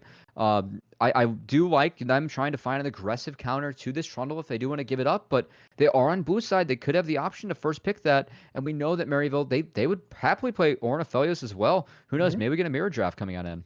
Yeah, honestly, just have to see what happens. But the thing is that, when we look at Mike Young's champion pool here, this is one thing, another criticism as well. But Mike Young doesn't really like to play these utility junglers, right? He loves playing those carries. He loves being that damage dealer for the team here. And hopefully that doesn't bite him in the butt when we take a look at game 2, because we already know what happens. You talked about when Graves is banned, Trundle's priority just becomes increased when it comes to the draft, especially in the early phase here. So maybe they just have to find another answer, because more than likely, I don't think ANEW's going to be looking to first pick that Trundle. Yeah, I'm curious. He does have some different champions in his jungle pool. We have seen Set Jungle come out of ANEW. We've also seen Silas Jungle as well, which not all the teams are playing. And Mike Young actually plays to great success. It could be another really good counter to Ornn, too, if they want to give that one up. And I kind of want to see ANEW give up the Ornn, right? Maybe take the set. Maybe make sure you get a good matchup. Put Niles on Ornn. I know that Niles is incredibly good at Ornn. Maryville likes to play this champion, but maybe that's the stylistic swap or approach that ANEW needs in order to get off to a good start for this game too, because it's do or die for them. And the last thing you want to have is a 2-0 against Maryville, or get 0-2'd by Maryville. Yes, they're an S tier team, but you've got to prove that you belong to be up in that S tier, and I fully believe that ANEW does, but an 0-2 doesn't say that, and I know they're going to be looking to take this game too. This is where we're going to see teams and see how teams are when it comes to development, right? How many styles can they play? How big the champions pools are, and the question is, what can you flex in between the players here? We saw what happened. We saw what happened last night when I was commentating Big League here. I was looking at Mirage Esports, and I was like, you know what? You send that class to the top, it would have been really good. But that's where we see a lot of teams and see what they can do here. But now we're going to be getting right into draft as we see ANEW Esports and Maryville University go at it in the card game here, as we see it as the bans are coming out. Syndra and Varus are banned away, respectively, from blue and red. But now ANEW, talked about Trumbull, man. They're not going to play it. They're probably not going to let Maryville play it. So get off the table. I don't like, or I don't mind that ban coming out from ANEW. Just the fact they don't play it. We do have Maryville paying that red side tax with the Varus. We're going to see if they do that again with the Graves. And they're also going to keep that Callista ban. I feel like that's the best ban against Shoryu. We talked about how ANEW, they love to play through their bot lane. And I've seen so many games where Shoryu and Winner get their hands on that Callista and as a duo just run over the enemy bot lane with some help from some friends around the map. And the big swap coming in here is that we are going to have Gangplank taken off the table. With the Ornn taken off the table, that does leave setup for ANEW. Do they go with a set? Do they go with the Aphelios? We're going to learn a lot with this first pick here. Now, this is where it gets dangerous, right? Because if you pick up your early top laner, this is where if you're Niles, you get a free counter pick for yourself. And I already know how both these teams like to draft. They love saving that counter pick for their solo lanes, no matter what here. So this is what is going to be up to Maryville to see what they want to do here. Probably not going to pick their top lane counter as of yet, just because of they see where a set is. But hey, we didn't even talk about the Grace because they actually went through, and especially on red side too. Really curious to see ANEW give this up, but also I kind of see their approach, right? If Maryville do go with this Graves Aphelios, it really pigeonholes Maryville into making sure they get utility from their top laner. And Ornn and Set are already off the table on top of that Gangplank that Niles likes to play as well. I'm sure that Maryville has picks up their sleeve, but I at least kind of see the approach coming through from ANEW. And if this Ezreal is picked, I'm curious to see, do they pair it with a Yuumi? I really like seeing ANEW on giving Winter agency. I feel like they play very different with Winter, does have that aggressive bot laner, and I'm curious to see, do they grab Thresh, do they grab Nautilus, but it looks like they're hovering Yuumi and really thinking about this duo in the bot lane. Yeah, it looks like your bets might be anti here. Oh, they might be switching up, and I'm sorry, Cubby. You know what? I think this is where commentary curse and prophecy comes in ANEW. They're gonna be looking to change the game plan. They're gonna be taking that Karma here. We don't know where it's gonna go as of yet. We could see it in the mid lane from Firefire. We could see it from Winter here, but we're not gonna see that cat. It doesn't strike me as a 5-fire champion, but ANEW is still holding their cards close to their chest. Set, you know, he could go support. Mike Young has played it in the jungle. This Karma is very flexible as well. So Maryville is going to have to answer a lot of questions. And instead of, you know, trying to play their own flexes as well, they're going to take that Nautilus and make sure they get themselves that very strong bot lane, you know, a place that they can attack and bringing a lot of the CC that they're missing from the jungle role in that bot lane. And, you know, this is what we talk about pivots, right? Because we see ANEW here, you're picking that set. More likely you want to move forward here, and then you pivot to Ezreal Karma, looking to kite back here. Maryville's doing the exact opposite, right? You're picking Graves Aphelios, a little bit better at kiting back compared to moving forward, and then you pair it up with the Nautilus. Now you're looking to move forward here, and this is where you get to see both these teams looking to change their pivots, right? With Kindred Ban coming out from Maryville because they know that ANEW wants to pivot backwards, and of course ANEW banning the Renekton because they know that Maryville wants to move forward here. So right now, both these teams, I'm loving this draft, and I'm loving the way they're approaching this game right now. Like how you're talking about what these teams like to do, Chilling Walk. I also think that we can expect an Aatrox ban possibly coming out from ANEW next. It would also really fit kind of the identity that Maryville wants so far and is a good matchup into the set. It feels like ANEW is, you know, kind of showing their hand in the fact that, hey, you know what, we're going to hold on to this Karma Flex, but I think we're going to send this set into the top lane instead. They might ban out the Niles special in Kled. I don't mind that one either. Niles is going to have his champion pool significantly diminished going into this game, so going to have to see what he ends up going up with in Maryville. We're going to see, do they blind pick that Azir and, you know, hold off on that counter for Niles in the top lane. Yeah, so Maryville can definitely look to pivot if they want to keep on going and kite back here, but we already saw what happens, right? If you pick that Azir, that means that ANEW has their chance on that Veigar here, so that's where it's pretty dangerous here. They want to see where the set wants to go as well to make sure everything happens here, so more than likely looking to pick something in the mid lane that can look to go in with their composition here. There's Galio, there is a Jace, and that's what Niles has played recently here, and you know, even though Kled is gone, you want to play a composition that wants to move forward, and we're kite back. Jace is the one. Okay, that's actually a big change coming out from Maryville, and I feel like ANEW ends up putting Set in that top lane because Maryville, it looks like they really want to break the game open through the top lane, but how does Jace really break a Set? Yes, he has range, but Set, you know, he does have so many abilities to make sure that he can stay in that top lane and sustain through any poke that he takes. ANEW, you know, we mentioned the Rek'Sai coming on through here from Mike Young, a pick that he's also been playing that plays a little bit more aggressive. And it looks like ANEW, they're flashing supports here, so it might be that Karma mid. Wow, this is actually a big change of place from ANEW here. Putting low damage comp. Yeah, but they're putting a lot more HC into Mike Young as well here. This is a game where you're like, yo, you know what, Mike Young, I'm gonna be the supporter for you. You're gonna be the protagonist of this game here, and that's what ANEW's looking to go for. Yeah, ANEW, a very different look this game, going for that low damage comp, having 5-fire. We've talked about how flexible he can be in the mid lane, showing it off here as he does go for that Karma, and we mentioned Maryville, you know, blind picking that Azir for the mid lane. It looks like they're actually going to take that here for their R5 and have a little bit of a poke, disengage comp coming out from them, and we're going to have to see, can ANEW coordinate their tools in order to break this?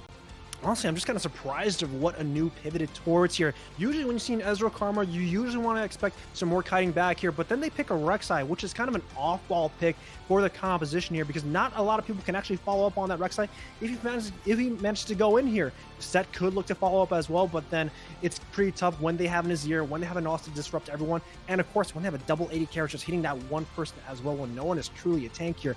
I'm honestly pretty worried about how ANEW is going to be piloting this composition. Yeah, I'm a little bit. I'm a little bit worried about both team comps for different reasons. I know that Mike Young is very comfortable on this Rek'Sai. It's a strong pick for him. He has tools that can support him, but ANEW's rocking a very low damage comp, so it's really going to be on Shoryu to really bring the firepower from this Ezreal and Maryville. If they have any missteps in this top lane, it's really tough to play Jace from behind. And ANEW, if they get rolling, with a Karma, Rek'Sai, Braum roaming around the map, you get snowball very fast. So I'm curious to see if ANEW is able to actually pull that one off the back of Mike Young. And if any player is going to do it, I like the fact they're putting a few more tools into him. Maybe that's what he needed from the last game in order to really get things rolling. And even then, I actually was going to mention about Maryville actually picking up that Veigar in the mid lane, because if that Veigar was in the mid lane, I think I would have done wonders for the composition, because Rek'Sai can't go in, Set can't look for a flank, nothing can go through, so just have to see what happens here. But when we take a look at this composition as well, ANEW did lose game 1 against Long Beach Gerb Nation, playing Karma mid in the LWL here, so I guess ANEW, they're going to see if they can test it out again, see if this composition can work out, and see if they can push Mike Young to be a hero in this game. I believe they were also rocking a Nocturne top, which it's an interesting pick, and it's actually something that I do respect out of ANEW. It feels like when they do have a mismatch, so-called, in games, they actually like to test things on stage, get that experience. I do like that from them, but going for that Karma again here. Once again, it's really going to be on the back of Mike Young. We talked about him last game, trying to set the pace on the Nidalee. He's going to have to do that with the Rek'Sai, and he does have some more help from his team, but still going to be on him to get in this Graves face, make sure to punish him early, because if he gets Graves rolling, he's going to power farm and start to outscale any jungler he goes against in the meta right now. Yeah, but that's tough, right? You're going against Graves. That's a counter matchup that Graves actually is A-okay going into, and that's where I'm kind of worried how. However, this is ANEW. They can definitely bounce back. We know that these guys can actually bring the heat here, and we know that Mike Young has a lot of tenacity, and I mean, we know that he can easily perform and be the main carry for his team here. So we're just gonna have to wait to see what happens. But right now, when we just take a look at everything else here, that's the one thing I'm just kind of questioning about. As long as ANEW can hold out, maybe they can clutch out this win. And they're going to have to, right? Because they want to push this one to 3 games. I want to see it go to 3 games, personally. I got to say I'm a little bit biased. But, Maryville, on the other hand, they want to see this one wrapped up rather soon. And they had a really good look for game 1. I liked how they played out that comp. They had so much terrain to really punish the immobile Aphelios Nautilus. And, thinking about how Maryville punished that team comp, and then what the tools that ANEW has to punish the same bot lane, feels like ANEW's going to have a much tougher time breaking open that lane the way that Maryville did in game 1. Yeah, and even then, we have to see what happens, because if Maryville takes this win, that means that they're more than likely guaranteed that first seed in the Cloud division here. This is week 5 here. This is the big matchup for both these teams here. Whoever takes it means that they secure first seed going into the playoffs here. But that's the biggest thing we have to watch out for after these development here, because you only have 1 week left of the regular season here. You kind of have to try to end up big, so you make sure you have good seeding going into playoffs here. You don't want to be playing against someone else that's the first seed in a different division, because if that happens, you might have a chance of being upset. Yeah, and speaking of upsets, I think everyone's kind of looking at this game because no matter which team slots into which seed, I wouldn't want to play either of these teams at that number 2 seed. Yeah, and whatever playoff matchup that breeds, that should be the game that's streamed, because it's going to be a really hype matchup between either ANEW or Maryville. And you think of some of the other top teams in these divisions, teams like Mirage has been playing really well with the Cillian. Other teams in UPL. I would not want to take on either of these teams, because once again, this is a finals matchup that we expect. This is a semi-finals matchup that we expect, but we get to see it here in groups, and I'm excited to dive into game 2. Game 1 delivered. Let's see if game 2 does the same. Yeah, and before we go on a short break here, of course, I have to give a little bit of a word from our sponsor from Kono. If you're looking to take your game to the next level, it all starts with your peripherals, right? From keyboards to keycaps, mice, and more, our friends at Kono have got you covered. Kono works with the world's best designers, inventors, and makers to bring you some of the best gaming peripherals around. Kono has been a huge supporter here at Upsurge and have made generous contributions to our prize pools. So if you need to find a new keyboard, if you need to find a new keyboard, or check out the Hex Gears X-1 RGB low profile Bluetooth mechanical keyboard, you can use the discount code UpsurgeGG for 7% off your first order. For more information, head out to the Kono store to check out all they have to offer. That's KONO.store. Kono, discovering amazing products. And with that being said, we're going to short break. And when we return, game 2 between Maryville University and ANEW Esports.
And welcome back to the Scouting Grounds Premier League of Upsurge Esports here. Cloud Division Week 5 coming at you as Game 2 jumps on board. Both these teams are coming out from the bases. Maryville University on the red side with ANEW Esports on the blue here. Talked a little bit about the draft already.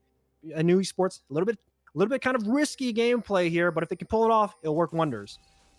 Yeah, we're going to have to see if they can get this game rolling. Karma spikes so hard on her first few item completions and can really make this Rek'Sai an absolute terror. And, you know, on the side of Maryville, they don't really have a tank to soak up Rek'Sai's damage. So if he can get rolling, he might be able to do a lot of damage early, but it's going to be on the back of Mike Young and Five Fire to make that happen, you know, pretty much in the first 15 minutes of the game or so.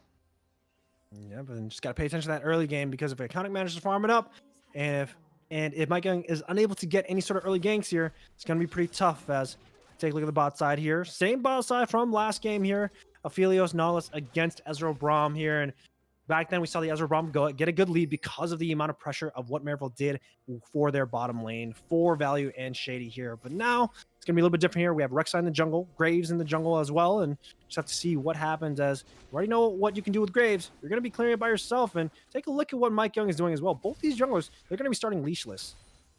Yeah, important, especially for Rodov to get to that lane first. Really, you know, helps him mitigate some of the poke that Jace might be able to take. So, you know, the fact that he's able to get to that lane is good. Mike Young is going to take some more damage, but, you know, might go for a little bit of a longer clear, so it's okay. And Rodov going to take some harass there after missing those fists.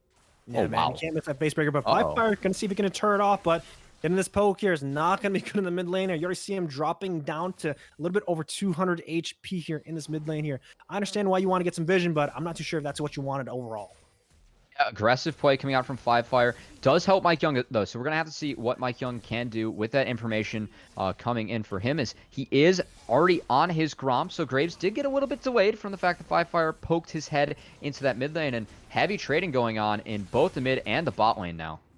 Good trade from Value and Shade to chunk out Winter here. And, so far, Maryville University has been picking on Winter. They picked on him game 1. Looks like they want to pick on him a little bit more here. But look where Iconic is actually going here. He's already on the bottom side here, looking to take that Raptors away from Mike Young here. But you already see what Mike Young is doing. You want to punish that Jace. This is a good time to do so, as he's now behind. Facebreaker does land here. Let's see if he can get that knock up here. The flash knockup does go as well. But Niles flashes back towards turret. A great flash here, and he's actually out safely. That was beautifully well played by Niles in that top side. That's exactly what we expect from this sort of player. And look at the punish that Iconic is laying down onto Mike Young here. He has nothing else to do on the map. He just has to wait around to take the Scuttle Crab. And Iconic, he's already taken the Raptors. He left one. He took the red. He took the Krugs. And a lot of pressure on ANEW early because that play didn't work out. Yeah, and you already see what they want to do here. Another hook lands from Shady to chunk down Winter here. A lot of health going to be going on as well, and you already see Iconic around the corner to see if he can chunk out some more damage here. Winter forcing that flash as well. A great gank from Iconic. Yeah, I feel like Winter might have been able to hold on to that one. It would have been very close, but he is going to burn that Summoner Spell, and you can see Maryville pinging it. They did a very good job of punishing Summoner Spells on characters like Viger, like Aphelios in the last game. We're going to have to see if they focus on punishing the Braum here, as Niles doing a great job as top lane matchup. My goodness. Yeah, the Ignite comes down on Ashore. He's going to be burning down just a little bit here. Mike Young is around the corner. The TPs are coming out here, so ANEW wants to retaliate back onto Maryville University. Fire going for that flash and that snare, but Iconic is around the corner here. No TPs from the other side as well. So right now, Maryville University, they're looking pretty damn healthy in ANEW Esports. They're going to have to try and back off as Fire taking a decent amount of heat, but no one goes down here. But that's a lot of resources from ANEW for nothing.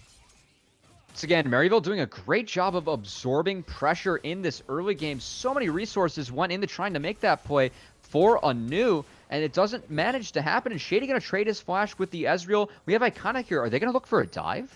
It's actually such a great trade of flash because you know how low they are, as Iconic is sitting around the corner. He's going to be flashing for that Q here, but they're both so low. No more shields here. You know what Iconic's going to do? He's going to walk up, get one kill here, get stunned up. It doesn't matter because he wants another one as well here. One more auto attack should do it. Nope. Needs one more, and there it is. Iconic got a double kill in game 1. He's going to get it again in game 2.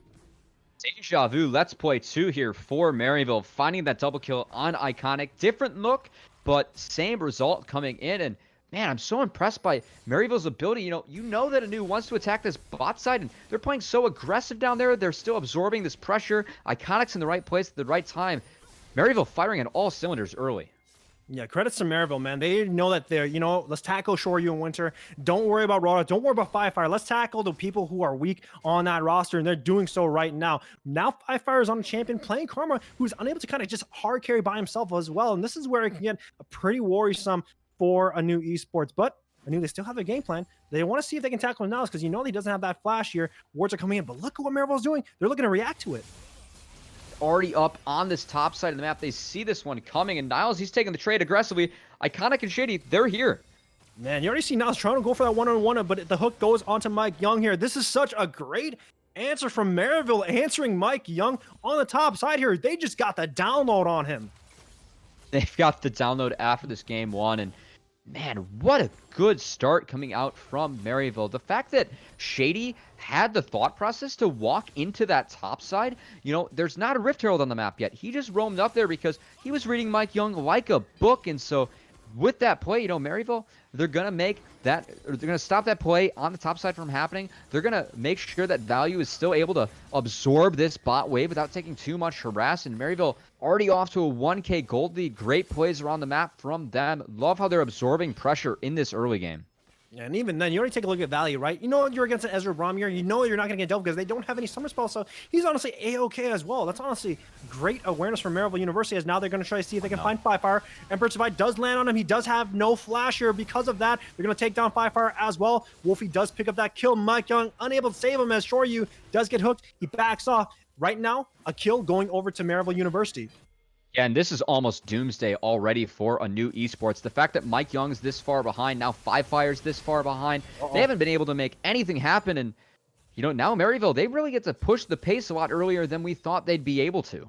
Yeah, they already blew some more resources on the bottom side here, chunking down everyone as well to get that river control for this first Ocean Drake that has spawned here. It is approaching 8 minutes here. No play as of yet, but right now, Maryville University, they have that momentum. It's looking good for them. Yeah, and I'm curious to see, how can ANEW stop this, right? ANEW, they need to get themselves back into this game and fast, because it's not like they have the scaling advantage in this one. They have a Karma mid who's going to spike when she wraps up those first couple items. And, we really wanted to see Mike Young get off to a hot start in this game, but Iconic's just been in the right place at the right time every single step of the way, and it feels like Mike Young hasn't been able to do anything. Now, this is where it gets tough, right? Because look at what Five Fire is building. He's building Athene's Unholy Grail to help out his jungler here, but right now, there's no action so far from it. Instead, there's action on Maryville University. They've caught out Winter. He doesn't have a flash here. Mike Young is around the corner, but look at all that damage already here. Even then, the level 6 comes in from Iconic here. Mike Young, you go in with that tunnel, but look at all that damage going in. The hook lands from Shady as well from downtown, and even then, the only person guarding the net is Mike Young by himself. Now, he's going to look to get out, but now 2 kills going over to Maryville University. Yeah, and the linchpin that really kept ANEW in the game last game, it was Five Fire in that mid lane, and he can't do that this game on the Karma. He doesn't have that counter pick. He's playing that supportive role, and oh man, Maryville, what a great start coming out from them. They get that clean reset with the wave bouncing back into them. I'm curious, do they actually go topside and try and do this Rift Herald? Or I think they want to keep Niles in this 1v1, but that is an option. If they get the early Rift Herald, they could knock down towers and keep on snowballing this gold lead. Now, if I'm ANEW, I'm just kind of scared right now because you opted for this draft. You opted to put Five Fire on this Karma, and right now it's 0-5 here, and this is where it gets scary. I've never seen ANEW be like this, especially after game 1. Usually they bounce back so well here, but right now it just kind of feels like they're shaken across the board. Yeah, and what I want to highlight on the scoreboard, it's Iconic. He's 3-0-2. He's participated in every single kill, getting so involved for Maryville. And meanwhile, Mike Young, he really hasn't been able to do anything. He's blown his flash in defense, his first 2 flashes in defense this game. Feels like, oh, what? Oh, no. Oh, man, double flashes on Shory to make sure he blows his own, and because that means that they get to set up this amazing freeze here. And Iconic, he's on the top side as well. Iconic on the top side as well, and Value and Shady, they're a very, very strong bot lane. I know that we talked a lot about Winter and Shoryu, the fact that ANEW loves to play through their bot lane, but Value and Shady, they've shown that they can play aggressive in the bot side and also play weak side so far this SGC circuit. And they're playing strong side both these games and really taking it to Shoryu and Winter, a bot lane that many people hold in high regard across amateur. This is just where it gets tough here because you look at the gold lead right now. 3K gold lead now ahead for Maryville University. Just a little bit over 10 minutes here. You already see Maryville University. They're on that dragon looking to see if they can secure it and just look to control the bottom side of the map here. Usually you see teams go for it in early swap for this Rift Herald, but both these teams, they're kind of okay taking this handshake, and this is where it gets worrisome even more for ANEW. Yeah, and if ANEW doesn't find one of these monster objectives, I mean, they're just going to start falling further and further and further behind, and they don't really have any agency across the map. You can see how Shady and Iconic are getting involved. They're going to force Shoryu and Winter off that wave, so the lead continuing the snowball across the map. Those are my crooks is what Iconic is saying. It's like, yo, get them off. Those are my gold, my pets here, and this is where Iconic just gets to bully the match here, but Rodov might get bullied as well because that's a lot of damage from a Jace here. You were worried about the Jace here, but this is Nas we're talking about. He's looking pretty damn good in this top lane matchup. Yeah, and especially consider the fact that Mike Young and Rodolph both blew flash on that first gank, and Niles has turned the matchup into this now.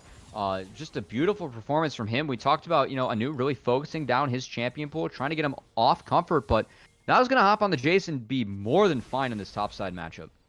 Going for that lethality. Does have a fairy charm in his inventory as well here.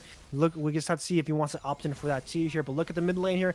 2v2 could come out. They do have their eyes set on Five Fire here. Wolfie's trying to see if he can get that Emperor's Divide, but it does catches out Mike Young. He was not ready for that at all. And now Five Fire is looking to take the heat here. Many of those shotgun pellets are gonna hurt. Wolfie takes up one. Iconic takes up the other. The mid jungle duo 2-0. 4-0-3 on Iconic for this Graves, and you have to question at this point, why did ANEW take this with the first pick? Because Iconic is just doing work with the pick that we usually see being banned out as red side tax, and with that he's moving down to this bot side, and you can see where Shady's positioning. Look at how aggressive he is, walking into control wards, trying to play around the side of the map, and Iconic's here. Let's see if Mike Young can counter. It feels like ANEW has to make this work, or else they're just going to keep on bleeding out. Yeah, but both the mid laners are already looking at TP here. Shady's going to take a decent amount of heat here, but Iconic is now untouched as of yet. Value does go down. You already see that Wolfie is on the top side here. The knockup goes on a Shady. He's going to go golden, but looks like there's not going to be any sort of backup here. A great defense from ANEW Esports as they do find two, and they're going to continue the chase. Going to continue the chase, and that's the play that had to work for ANEW Esports. They have to go for a Hail Mary this early in the game just because of how these teams end up scaling on out, and Maryville putting their foot on the gas a little bit too hard. Maybe need to take a step back. Props to ANEW for finding a play that works, as Fire is going to continue to get in the face of Iconic here. Can they maybe turn this Wolfie as... You know what? Fire Shady's is here. mad because he thinks he can handle 1v2, but the backup is here, Fire. What is going on with you? That is something that is so uncharacteristic. You going down by yourself? That's a big mistake. That's a no-no.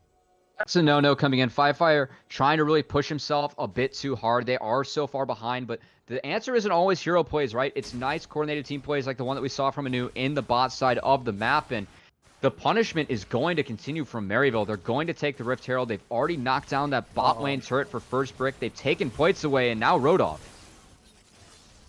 Rodolph, you have to get out of here, man. I'm not too sure if you can because good stuff here. You're the pugilist. You can make some happy feet here, but with this Rift Herald being taken away from Maryville University, they're just looking to take everything from this pie here. No pieces given away to ANEW in this game here. You got a little bit here, but that was just the crumbs. That's what Maryville is doing here. They're trying to send a message.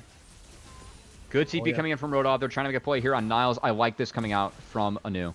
A great flash from Nile, though, so he's going to see if he can make it out here. Fire does have a lot of move speed, and the fists are going to take out the man with the hammer as another hook lands, and Iconic is here for a flank here. Sets up the grenade, but the flash knockup on Iconic is going to catch him out. He is going to get stunned down. The shutdown does go over to Shoryu, so a good defense right now from ANEW Esports here. So good job on them, but still uphill battles from here.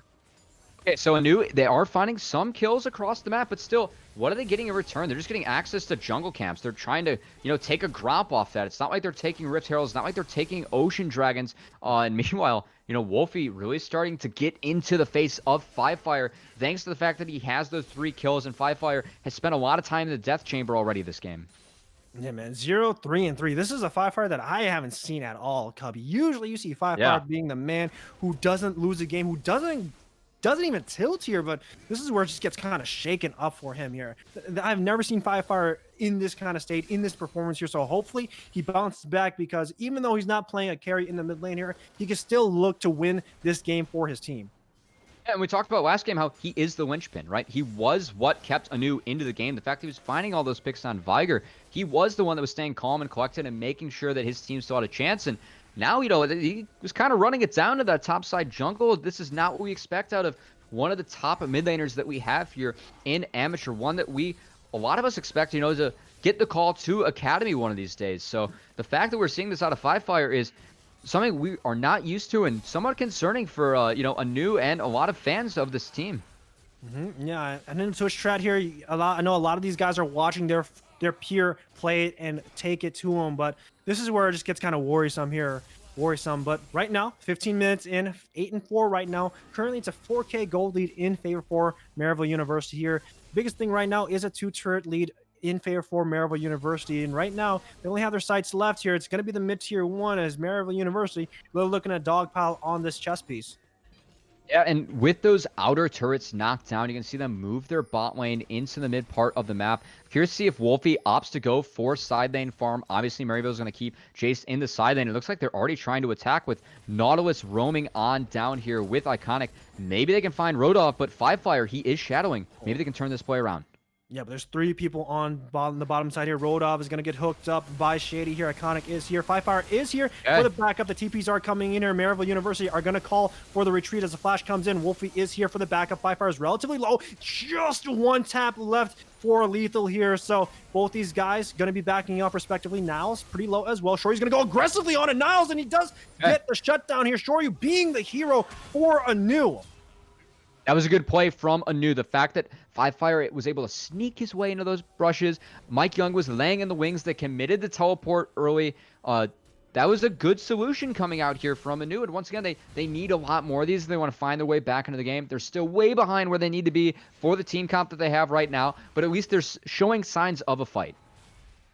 Man, that's what they need. Show signs of life. I don't want a team just dying left and right, just bleeding out. That's what you don't want to see when we talk about this level of competition here. I want to see a bloodbath. I want to see both these guys, make some big brain plays. And talking about a big brain play, Rodolph is just chilling here in this bottom side bush, looking to find Wolfie as the Blade of the Ruin King comes out here. Mike Young is here. Great Empress Divide to stall it out. Does have that flash coming up as well, so should be able to make it out now under the turret. But the flash comes out from Rodolph to get that shutdown here. ANEW showing signs of life.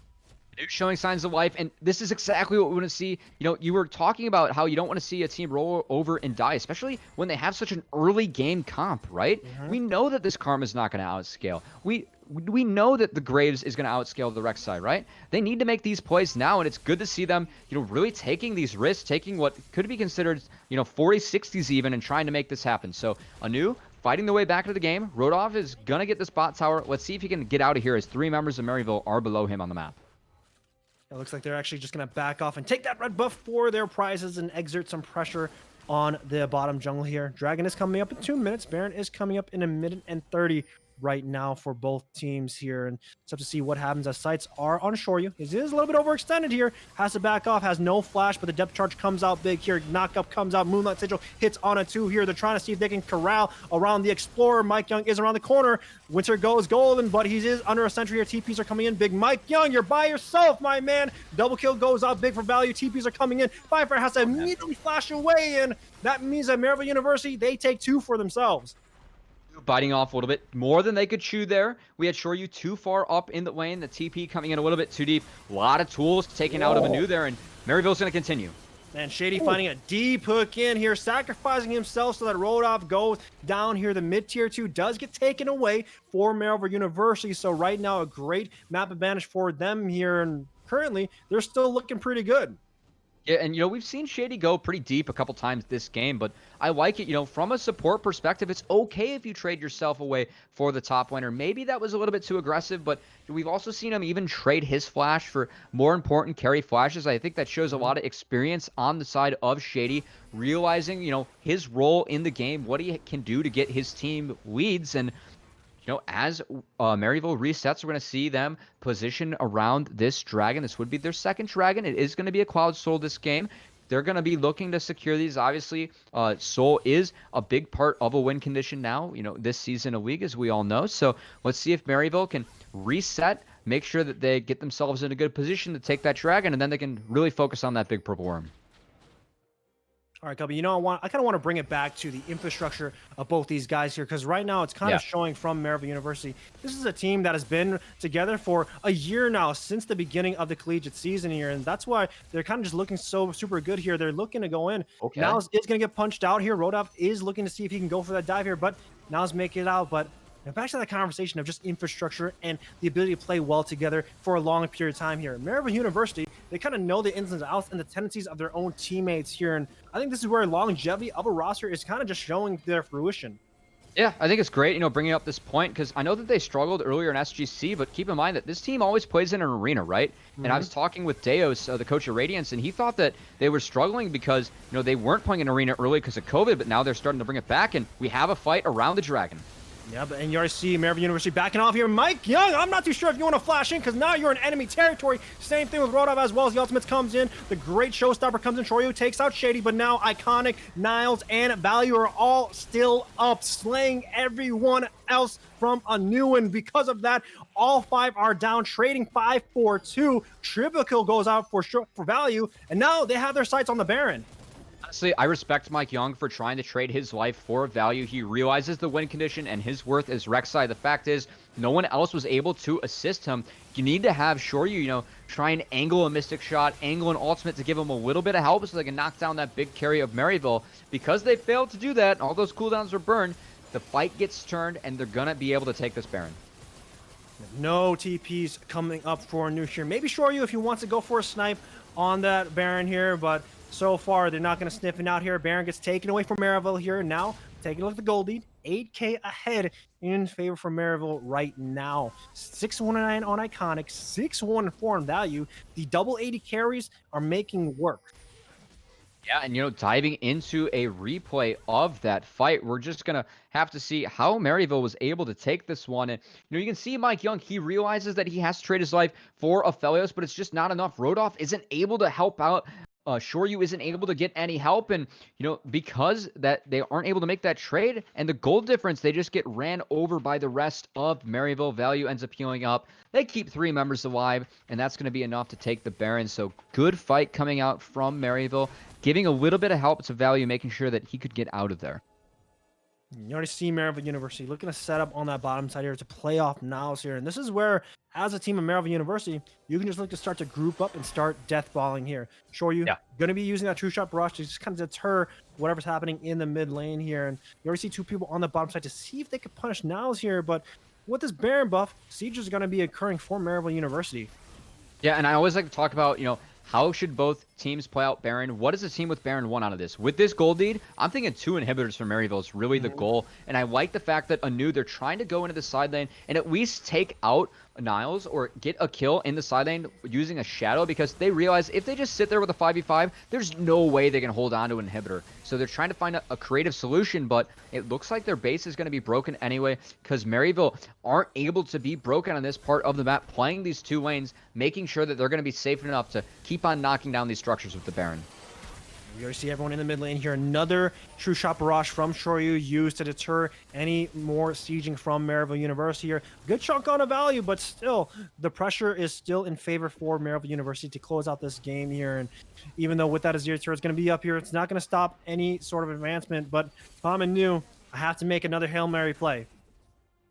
Hail Mary play, but now that Jace is shoved this far up into this side of the map, it's really tough to get around him, and they have both waves crashing. They're going to be looking to take down this inhibitor turret. Ultimate coming out. Yep, Moonlight Sigil does come flying out here. Hook does land on a Rodolph as well, as then great depth charge knocking up 4 here. Iconic now over the wall. He's going to be flashing forward here. Winner taking a lot of heat. Wolfie flashes forward as well. Maryville University are looking to play aggressive to catch anyone else out, but they don't find anyone, but still, they're going to take their victory with that inhibitor going down in the mid lane.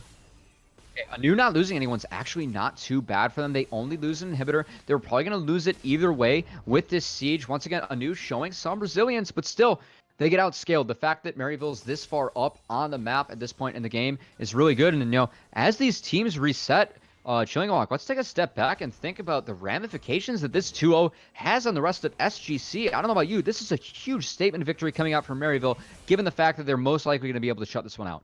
I mean, it definitely is, right? Because when everyone takes a look at ANEW, it's a star-studded roster. It's a pretty tough roster to deal with, but Maryville University looks like they just kind of broke ANEW in this second game here, and this means that if Maryville can do it, a lot of other teams can do it as well, and that's where it gets scary as an amateur org, especially a team playing in the scouting ground circuit here, whereas Maryville University, they're a collegiate team. Of course, all these players want to get scouted, but they still have their education in the back of their heads at the end of the day, so, this is where it gets pretty tough when we take a look at everything. Yeah, and this game it's going to be really tough for ANEW to try and come back, but yeah, pick on Shady might be able to help, because it looks like they're going to take down the support. And hey, before Cloud Drake spawns, they might be able to secure this one. They're trying to go really hard. 5-fire Burning Flash. Yeah, honestly, it just kind of looked like Shady got pulled by Scorpion and Mortal Kombat. He was like, get over here, and everyone just kind of dogpiled on him. But still, taking this second Cloud Drake here, of course, it is going to deny Soul Point. But the biggest thing is that for Maryville, it's not going to really mean a lot here. Even though you have an opportunity to get Soul Point, no big deal, because right now your composition is still on fire. You're 9K ahead here, and so this is what they're going to have to do here. Shoryu right now is looking like the protagonist of this game. I gotta admit, I have no idea what fighting reference you were making. You know, Oh, man, I'm come still on, that dirty Cubby. one trick. I'm not the incredibly versatile Chilling Walk here.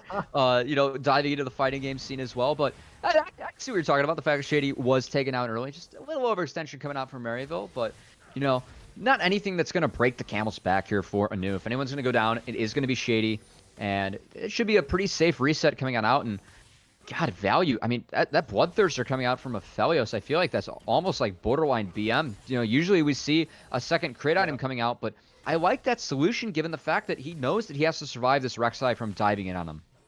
I mean, pretty much, right? As long as you survive the Rek'Sai, you survive Rodov jumping in on you, then you should be okay here. There's not a lot of there's no grievous wounds being built up from ANEW Esports right now. So, you know, any sort of this lifesteal here and just sustaining throughout these fights are going to be looking good here. Deathknight's already online for Iconic, and now with the Bloodthirster as well. And also, just it's kind of tough when you're tackling that backline.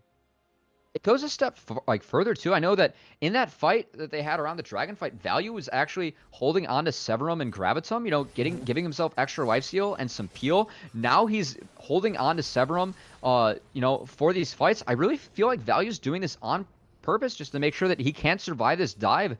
You know, taking Aphelios really to the next level, making sure that he has the guns that he needs for these fights.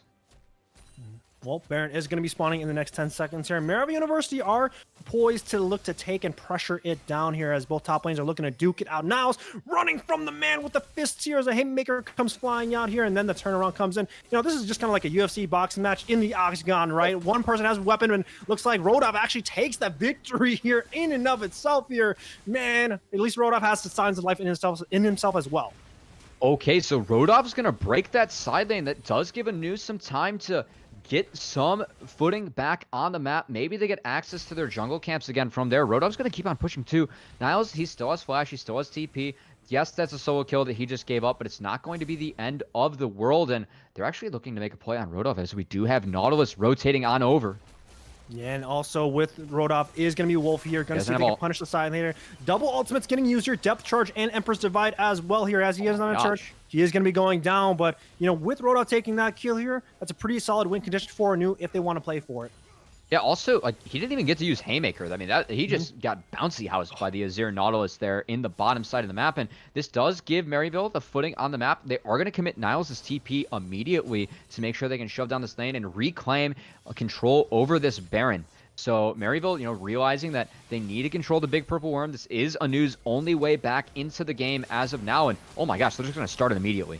Yeah, I like this great recognition from Maryville University, knowing that Rodov is down for 15 seconds here. They're going to be looking turn to or finish, and we have to see what happens because the Baron health is dropping down here. They're going to turn on a winner here. They're focusing him down as now you see now taking a one-on-one against Shoryu. Again, coming in for the backline, saving his 80 carrier. Now Wolfie is looking to see if he can get some revenge, but keep in mind, Iconic has been on that Baron for the entire time so far here. TP is now coming down on Rodov. The retreat is called from Maryville to get out of here. Flash is forced from Value as well. Still has that heal. Everyone else is trying to see if they can get out of dodge. If ANEW gets its fight, it's going to be looking good for them as a great catch on that backline is working wonders here. The showstopper comes in. Rodov being the hero, taking the shutdown as well. It's only Wolfie in and of itself here. Everyone else coming in here. The depth charge comes in to back himself up, but double kill goes in onto Wolfie, but still goes down because of Shoryu. ANEW Esports comes back with this fight. Okay, ANEW, they're just going to run down Aphelios, and I mean run down. They were running in his face. They sacked so many health bars, but the fact that Maryville threw so many cooldowns into Braum, you can see how much damage Braum soaks from that Unbreakable, how he disengaged that fight, got some cooldowns off, and we're going to dive into a replay to see just how that fight went and how it happened. And you can see here with his replay, look at Rodov. He just came off the TP. He's just running. He's just running, trying to find Value. He finally ends up landing that CC. Gonna take him on out with the 1v1. Bork difference feels pretty bad there if you're an AD carry. And we're gonna have to see what kind of solutions does Value have in order to you know, make this happen. Does he invest in a stopwatch now that he has flash down? Does he try and finish off that Phantom Dancer? Because, you know, that's a huge fight for ANEW, and they needed that Hail Mary in order to get back on the map. You can see them. They have vision control. It feels like a split map now with that victory. You know, Cubby, you know, when they took that fight, they were down 8K right here, right? And now it's looking like the gold lead is just kind of going back to even right now off of what Rodolph and Shoryu are doing for their team here. This is what they want to do. The hook does land onto Shoryu here. Gravitum comes out here. Iconic caught on the left side here. Great Embers Divide to divide both these teams from everyone away. Firefire throws out the inner flame, but still, these guys are still posturing here. This is where it's a great touch and go, but now he is on a flank.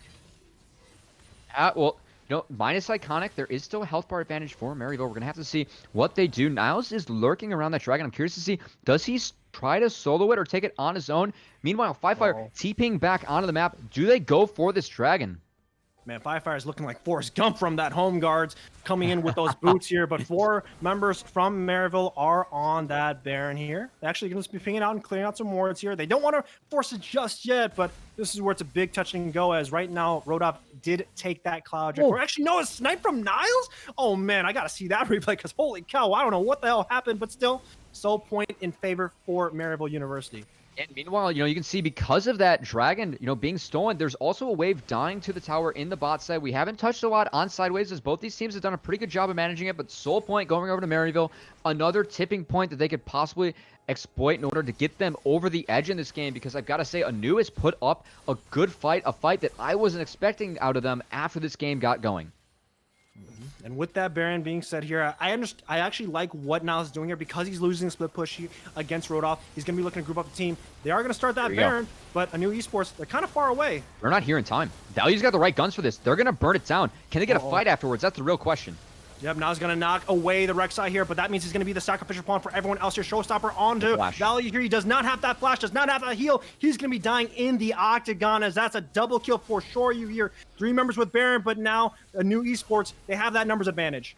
And those Fists of Fury coming out from the Rek'Sai and the set, gonna break Values back there in the rest of Maryville. We're gonna have to see, what can ANEW Esports get out of this? Can they knock down enough to, you know, possibly get an inhibitor? That's the real prize here. They're gonna have to fight through those Baron creeps, but is it enough? You know, only 3 people's left. Wolfie is a great wave clearer and a great person to kind of stall out the game here. Azir is notorious for doing so, but because of this numbers advantage, that means that ANEW is going to be looking to take the middle inhibitor, cracking down the base of Maryville University. And right now, the game is slowly getting back to being even. And I know, like, reading the chat, we've seen a lot of mental booms coming out from ANEW. That is definitely not the case, as they have played their way back into this one. With an inhibitor down, they're still down in gold, but that map pressure is going to slowly go over in that favor. Now they did knock down the inhibitor. They're still staring down 3 Barons in the face, so we're going to have to see if they can survive this and not give up the open mid inhibitor of their own and not let Maryville take too much off the map in response. You know, Cubby, when we take a look at Maryville University, we take a look at this game, right? It honestly looked like a horror movie from right now. ANEW Esports, they were just kind of dying down, looking like zombies, but now Maryville University, they're kind of scared now, because ANEW Esports, they're coming back up. They're looking like unstoppable right now, and Maryville University, if I'm them, I'm probably getting chills. Yeah, and all eyes for me, it's on Value's flash timer. Can ANEW force out the flash, even if they lose a fight gracefully and only, you know, drop Winter and trade that for Value's flash? I feel like it's still worth it for ANEW, because that really is their win condition. They need to kill this Aphelios in every fight, and that flash it's now back up for him. He does have Phantom Dancer, who's going to help him live a little bit longer. I'm curious to see what he opts to go for last. I am kind of assuming a Guardian Angel, just so he can get a stopwatch cooldown off, but, you know, Maryville, with that flash being back up, with those Baron creeps starting to spawn in, they're going to start to push and see if they can take down one of the inhibitors. Yep, and we see all 4 of them trying to move forward here. No neutral objectives are on the table right now. The only thing of what Maryville has is that Baron buff on 3 members for him, and that's why you see them grouped up in the mid lane here to see if they can exert some pressure across the map. But with the ANEW, not having that Baron means that they're going to have to be on the defensive end for this extended play from Maryville University. Just have to see what happens and what they can do with this Baron. And I do like the setup from ANEW. You can see Shady getting some flank wards down to prevent ANEW from taking anything but a front-to-back fight, which is what Maryville wants. And you can see them grouping up as 4, starting to walk into the base, sneak their way to try and poke down this inhibitor. They're going to start getting some hits down, and, well, Valley's got the right gun, so that thing's actually just going to melt. Oh, yeah, that is gone here. The hook does fine on a 5-5. 5-5 stepped up a little bit too far with 1 member being down. Maryville University are looking to put the pressure on to the rest of the team. Look at what Niles is doing. He's on the bottom tier, bottom inhibitor turret, and Maryville University, they probably are going to see if they can get some more. That's another inhibitor going down for sure. Does Maryville stick around? Do they retreat for the Cloud Drake? It looks like they might want this to be the death push. Oh no, man! Looks like you guys are just posturing left and right so far, and this is where it gets very dangerous, Cubby. If I'm ANEW Esports, this is what you're gonna have to do to hold this front. Oh, here we go. Beautiful ult. Yeah, a lot of damage coming in here. It's a great Moonlight Sigil with all those chakrams here. One next turret is going down here. This is going to be the last defense for ANEW. 4 of them are going down, but the hook goes in onto it. A resurrection from Mike Young is going to be doing it, but look at the Nexus. It's going to be by himself. Everyone's focusing down. Maryville University punished by fire, and they get the Nexus. Yeah, they get the Nexus. What a win coming out for Maryville. A statement victory with a 2-0 victory as they managed to knock off ANEW. I know that going into this one, we were hoping for 3 games. We were hoping for a close series. Those games were a lot closer than what the 2-0 game score is going to show, but a statement victory coming out for Maryville as they solidify themselves most likely the first seed and the #1 position in this group. Man, honestly, the biggest question we have to ask is, what happened that early game from ANEW, right? What happened if they actually played with their heads on, right? What happened if they actually brought it close in that early game here? Because all this stuff, they try to pick up the pieces, but when we take a look at that game, it was just a little bit too far along for Maryville University's chances of taking that victory. And this is what me as a commentary, you as a commentary, we just have to ask those questions. What's ANEW going to do here? You can't have that kind of performance going into the next games of the scouting ground circuit. Yeah, going down 0-7 in that early game, when you have that early game comp, you take the Rek'Sai, you take the Karma, you're looking for that mid-jungle prio. They couldn't make it happen. And Maryville, off the back of Iconic, I mean, they made so many plays against Shoryu in a winner, which I was not expecting coming into this series. I think they're very very strong bot lane in Maryville. They were able to really play through the bot lane of their own. That's what we expect out of ANEW. They were able to do that against ANEW. And not only that, but also turn all the ganks and all the pressure that ANEW threw on that lane against them. So the fact that Maryville were able to get those early leads was so impressive. And I have to say, equally as impressive, I know it resulted in losses, but ANEW, they did find their footing and play their way back into each game rather well considering the circumstances. It definitely did. So hopefully the next time we see him, if they lose this game one, if they draft this way, hopefully they bounce back a little bit quicker here. You're going to get tilted in these games. Emotions always occur, but the question is, can you be mindful enough to come back? And that's what we're going to have to see from ANEW. But we take a look at Maryville here, and the credits to them because we saw the earlier game of what ANEW want to do. We saw the game plan of what ANEW want to do. And Maryville, they answer those plays beautifully. Yeah, I feel like, I was questioning that pick from Niles with taking Jace into the top lane, and he made it pay off. I know that he got solo killed later in the game. He ended up, bleeding out a few things in order to be there for his team, but I still feel like it was a nice linchpin to make sure they had pressure in that lane. And really, all eyes to me, they go on Iconic. He was the one that found 2 double kills on the bot lane of ANEW in each game, and really got his team rolling. I think he was participating in 15 out of the first 16 kills of the game for Maryville. And even looking at that final scoreboard, he's just hitting in 20 out of the 23 kills. So my MVP for this game too, and honestly for the series, goes to Iconic. It feels like, he had, especially game 1, he had a rough jungle matchup and he did massive work for the team of Maryville, and really impressed by his play. I've seen him struggle on a few Kindred games in the past when I've tuned into Maryville, but hey, he answered all my questions today with a really nice performance coming out from him in the jungle. Yeah, I mean, credits to Maryville, credits to Maryville's coach Zua as well for coming up with all this prep here, especially game 1, making sure everything worked out here. And, Maryville taking that victory, probably as we said, looking like he's going to be taking first place in this group here. So credits to them here for ANEW. Hopefully we get to see a better performance the next time we see him on stream here, whether Challengers Uprising, or whether any other of these scouting ground circuits that's going on right now. But credits to everyone here, and just got to give some shout outs to everyone else as well. But Cubby, any last words before we hand it off and we end the stream? Yeah, if you're Wolverine, check your PayPal because you might have set up Maryville for a revenge game coming on out. I don't think they're a B tier team, and they definitely proved it today. And hey, besides that, thanks to everyone for tuning in. Will, it's always a pleasure casting with you and Hyper. Thanks for being behind the scenes on production, making things run smoothly and making sure that we look good on cast too. Yeah, shout outs to everyone here. Shout outs to Cubby, of course. Shout outs to Hyper. Shout outs to Upsurge. Shout outs to the entire org here for letting us be the commentators, for us bringing you the action. And with that being said, we're gonna let you go, so you guys can enjoy your nights. But keep in touch. Keep eyes on the scouting ground circuit, and keep eyes on the rest of these teams here because all these upsets are coming on. It's gonna be a great storyline at the end of it. So we'll see you guys later.